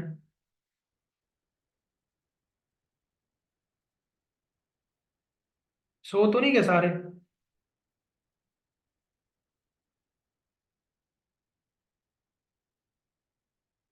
नहीं, पेपर में जो आते हैं ना आसान आसान आते हैं, मुश्किल नहीं आते। आपने अगर प्रैक्टिस की हो, आपने इसकी जो देखे हो तो हो जाते हैं। तो आप पीपीएससी पास पेपर की जरा प्रेपोजिशन उठा के देखें ना, तो इसी तरह ही है, सिंपल सिंपल आती है। और कुछ समझ में नहीं आती तो उनको फिर बंदा याद कर लेता है, क्योंकि इसके अंदर आपको लॉजिक कई जगह पे नजर ही नहीं आती, मिलती भी नहीं है लॉजिक। ठीक हो गया जी? अब कुछ नया, अब मैं आपको नया इकट्ठा बताता हूँ। जी प्रेपोजिशन ऐसी होती है। मैंने प्रेपोजिशन को बड़ा मत्था मारने की कोशिश की है, लेकिन कई जगहों पे आप जो है ना वो मजबूर हो जाते हैं, और आप वहां पे जो है ना वो तस्लीम वाली बात करते हैं, जो आप जिस तरह कहते हैं ना, ईमान भी लगाया, तो आप ईमान भी लगाया रख देते हैं। ठीक है, तो अब आप मैं यहाँ पे एक और जो एस्पेक्ट है, ये यहाँ तक तो था इसका अंडरस्टैंडिंग का पार्ट। अब कुछ ऐसे वर्ब्स होंगे जो प्रेपोजिशन लेंगे ही नहीं। वो कहते हैं कि हमें प्रेपोजिशन रिक्वायर्ड ही नहीं है। और कुछ ऐसे वर्ब्स होंगे जो फिक्स्ड प्रेपोजिशन लेंगे, regardless of the structure of the sentence. Sentence क्या कह रहा है उसके साथ उसका कंसर्न नहीं है, वो फिक्स्ड ही रहेंगे। ठीक है, वो फिक्स प्रेपोजिशन है, और कुछ प्रेपोजिशन नहीं लेंगे। तो उसमें कुछ इंपॉर्टेंट है, वो आपके मैं ग्रुप के अंदर शेयर कर दूंगा, उनको आप पढ़ लेंगे, वो बड़े जरूरी है। मैं उनकी एग्जांपल देता हूँ। मैं यहाँ पे आपके सामने स्क्रीन शेयर करता हूँ और आपको मजीद क्लियर करता हूँ ये चीज़। एक मिनट होल्ड करें, मैं जरा फाइंड आउट करूँ कहाँ पड़ा है मोबाइल।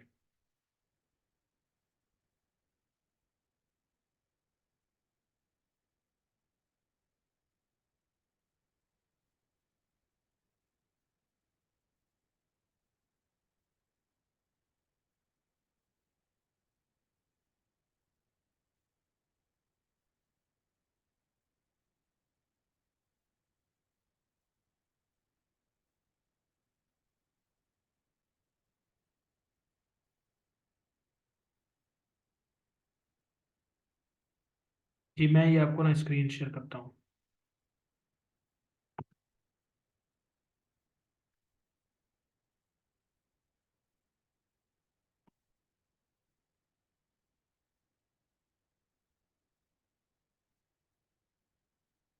जी जरा मुझे बताइएगा कि आपको स्क्रीन शो हो रही है।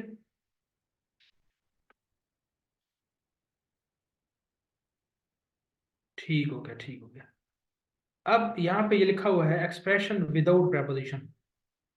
मैं इसको ओपन करता हूँ, ये आपको मैं ग्रुप में शेयर कर दूंगा।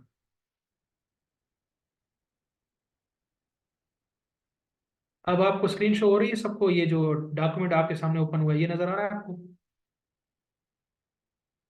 बताएं, जल्दी बताएं। ठीक है, नजर नहीं आ रहा। मैं ये करता हूँ शेयर। एक मिनट, एक मिनट, एक मिनट।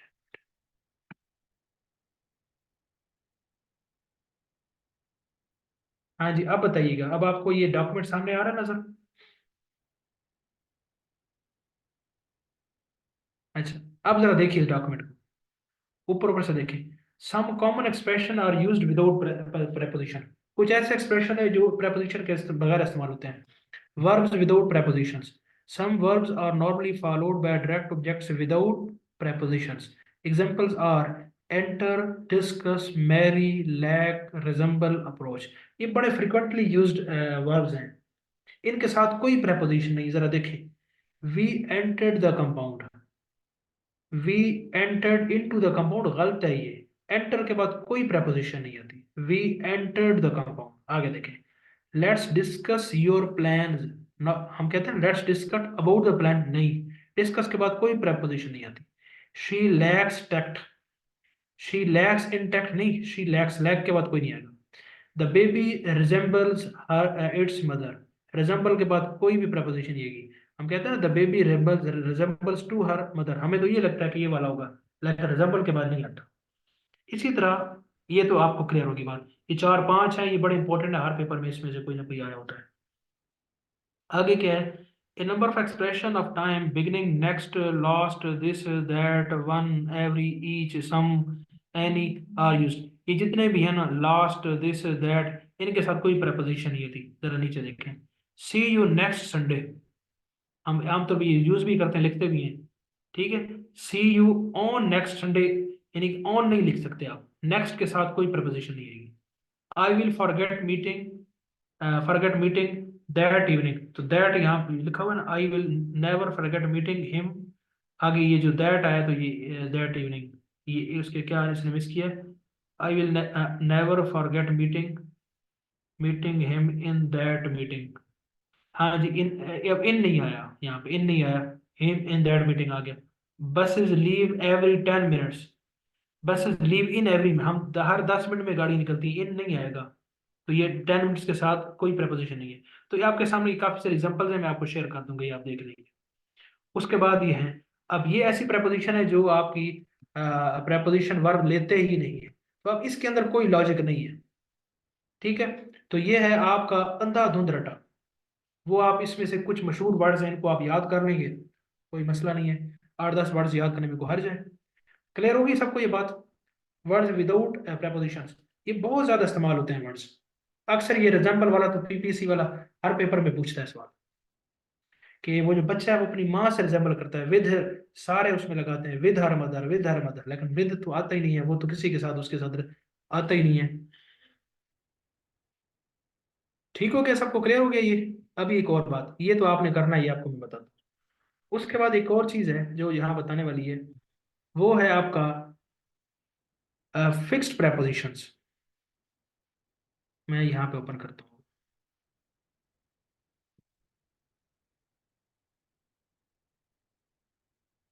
हाँ जी, कंफ्यूज करते हैं तो देखिए रबानी, ये कंफ्यूज करता है बिल्कुल, और ये अंडरस्टैंडिंग से नहीं होते ना सारे, सिंपल सी बात है। अब मैंने इसकी प्रेपोजिशन के लिए कोई 20-25 2-2 घंटे की वीडियोस इंडियंस की पढ़ी हैं, वो सारी देखी हैं, लेकिन वो भी सारे समझाते हैं और एंड पे कहते हैं कि यार इधर कोई लॉजिक नहीं है, इसको रट लो, वो भी कह देते हैं एंड पे। किसी जगह पे लॉजिक काम करेगी, किसी जगह नहीं करेगी। अब जरा आगे आपको और दिखा दूं, अभी आपको स्क्रीन शो हो रही है, मैं दूसरी स्क्रीन आपको शेयर की है, दूसरा एक डॉक्यूमेंट आपके सामने शो हुआ है। बताएं, दूसरा डॉक्यूमेंट आया है सबके पास? नहीं आया, ठीक है, मैं शो शेयर करता हूँ।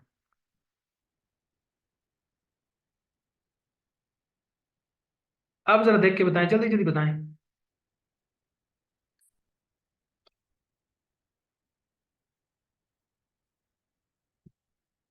ठीक हो गया। अब जरा देखें इसको। प्रेपोजिशन है स्कम्ब, यील्ड, सरेंडर, स्टूप, इनका एक ही मतलब होता है, इसके साथ टू आता है। रिफ्रेन, एब्सटेन, इनका एक ही मतलब होता है, थोड़ा बहुत फर्क होता है, इसमें साथ फ्राम आता है। इक्विट ऑफ, कन्विक्ट ऑफ, ये अपोजिट है। इक्विट कहते हैं किसी को बरी करना, और कन्विक्ट होता है उसको सजा में, तो इसके साथ पक्का रटा लग गया। Prohibit, prevent, protect, preserve, escape, debar, desist, तकरीबन एक जैसा मतलब है। और साथ में रिफ्रेन, एब्सटेन, इनके साथ फ्राम आ गया। उसके बाद इन्फर, डिड्यूस, कंक्लूड, डिराइव, ये सारों का तकरीबन एक जैसे मतलब, इन सारों के साथ फ्राम आ गया। जहां पे इन्फर हो, डिडाउस है, आप साथ में फ्राम लगा लें, ये पक्के रट्टे हैं और कुछ नहीं है। आगे देखें, बेनिफिशियल, कंड्यूसिव, लिक्रेटिव, प्रॉफिटेबल, ये सारों का तकरीबन एक जैसा मतलब है, इसके साथ टू आएगा। Adept, proficient, accomplished, accurate, correct, इन सारों के साथ इन आता है। बीसेट, इन्फेस्टेड, स्वैम्ड, टीम, भरा होना किसी के साथ, साथ में विद आता है। वही आ गया, junior, senior, inferior, superior, prior, anterior, posterior, इन सारों के साथ टू आएगा। Laugh, smile, chuckle, grin, snigger, smirk, snicker, mock, ये सारे हंसने के, मुस्कुराने की डिफरेंट किस्म की स्टाइल है, और उसके बारे में, और इन सारों के साथ ऑलमोस्ट आपका एट ही आता है, एट ही आता है। ठीक है, एक जगह उसने बताया स्माइल एट और स्माइल ऑन ऑन बताया, बाकी हर जगह एट है।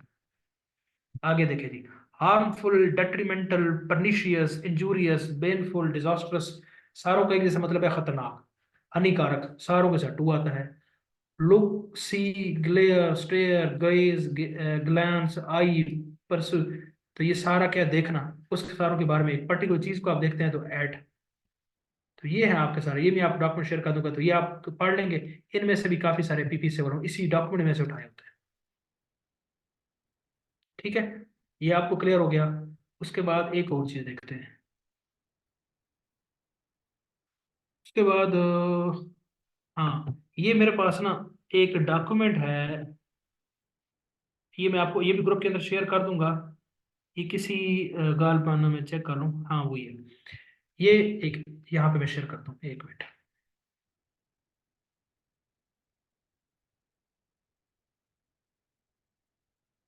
अब बताएं जी, आपको स्क्रीन शो हो रही है सबको?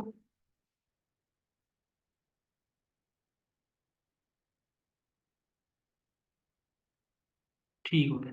अब यहाँ पे देखें जी, द शॉपकीपर डील्स इन आएगा।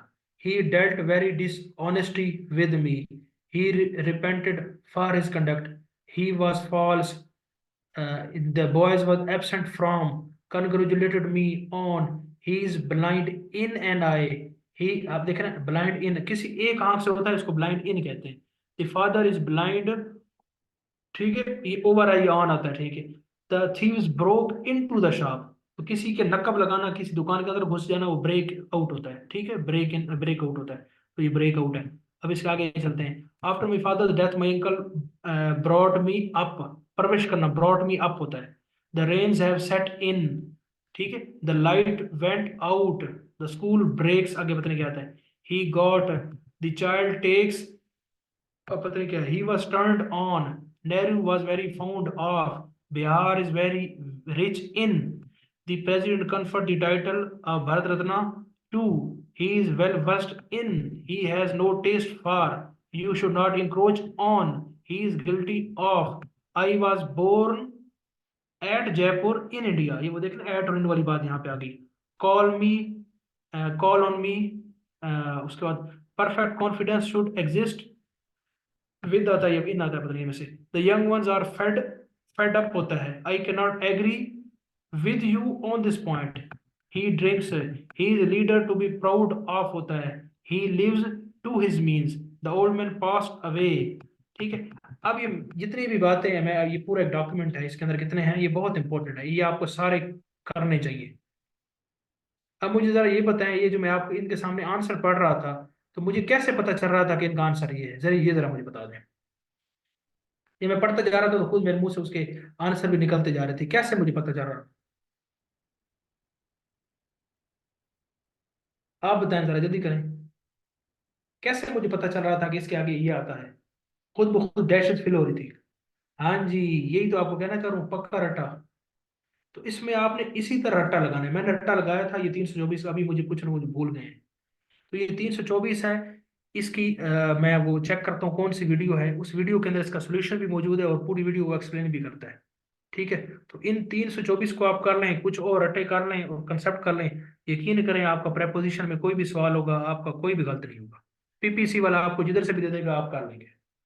बाकी अगर आपने अरस्तू बनना है अफलातून बनना है तो फिर आप इसकी हिस्ट्री पढ़ते रहें प्रेपोजिशन की और अनुसारों की.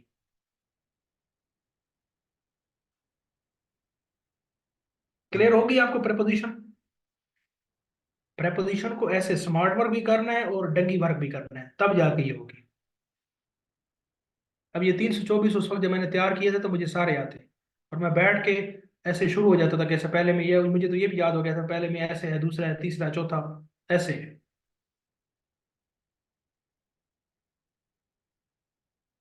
समझिए ये सबको.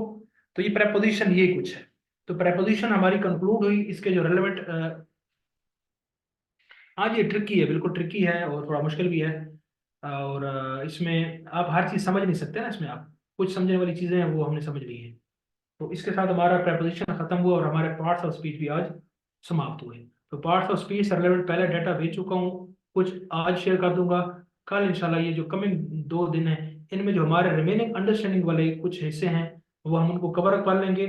और जो 3-4 और रियाज हैं जो क्रैमिंग वाले मेमोराइज वाले हैं वो भी आपको मैं शेयर कर दूंगा. और कोशिश करूंगा कि फ्राइडे को इस कोर्स को वाइंड अप कर दें.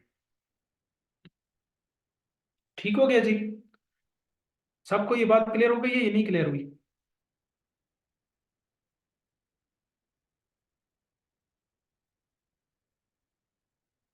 सब बताएं मुझे.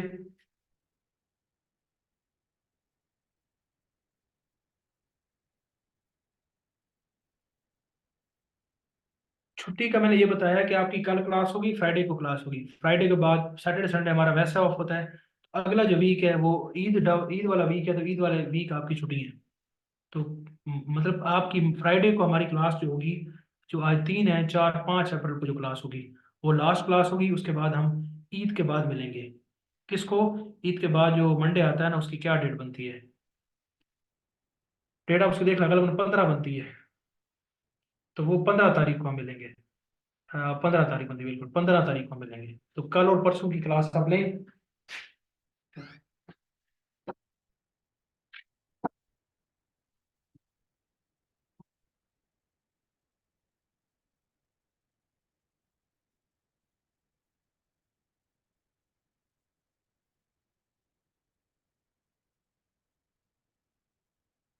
हाँ जी, क्लियर हो गया सबको?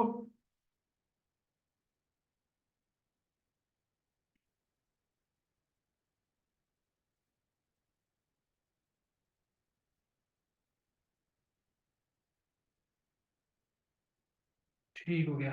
अब इंग्लिश वाले भी मौजूद हैं यहाँ पे, तो इंग्लिश वाले बताएं कि उनको क्लियर हुई है, कोई चीज़ उसमें ऐड करना चाहते हैं तो ऐड कर सकते हैं।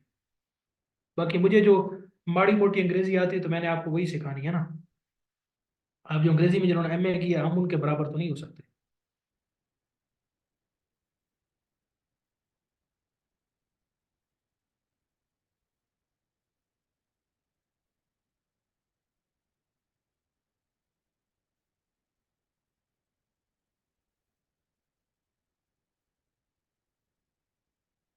ठीक हो गया।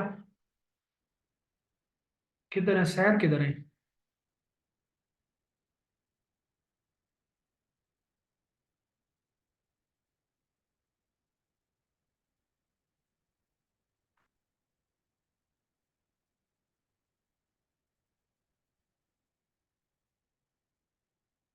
चलें जी, अल्लाह से दे, कोई मसला नहीं, अल्लाह खैर करेगा। बस यही इसी मामला से तो लड़ना होता है, और जो लड़ते हैं और वही फाते होते हैं और वही कामयाब होते हैं। ठीक है जी, टाइम काफ़ी हो गया, तो इंशाल्लाह नेक्स्ट क्लास मुलाकात होती है। पार्सल स्पीच हमारे ओवर हो गए। कल इंशाल्लाह, कल अगली जो दो क्लास है बड़ी इंपॉर्टेंट है, उसमें जो कंसेप्चुअल जो भी बातें होंगी, छोटे छोटे टॉपिक्स होंगे, वो इंशाल्लाह हम कवर कर लेंगे। और बाकी मेमोराइज का पार्ट कर लेंगे। और हमारा फ्राइडे को लास्ट क्लास होगी, इंग्लिश हम ओवर कर देंगे इंशाल्लाह। और जो नेक्स्ट हमारा है, ईद के बाद इंशाल्लाह हम नया सब्जेक्ट पे जाएंगे। बाकी इसमें आपने एफर्ट करनी है, अब आपने इसको खुद एक्सप्लेन करना है, देखना है, इसमें मजीद काम करना है। मेरा काम है एक स्ट्रक्चर बनाना है, एक आपको पिक्चर बता देनी है कि इसको कैसे करना है। बाकी करना आपने खुद होता है। अंडरस्टैंड? किसी का कोई सवाल है तो बता दे, फिर हम क्लोज कर दें।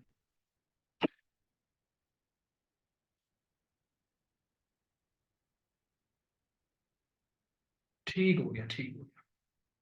चले जी, कल इंशाल्लाह मुलाकात होती है। ओके जी, अल्लाह हाफिज, थैंक यू सो मच, खुश रहें बाद में।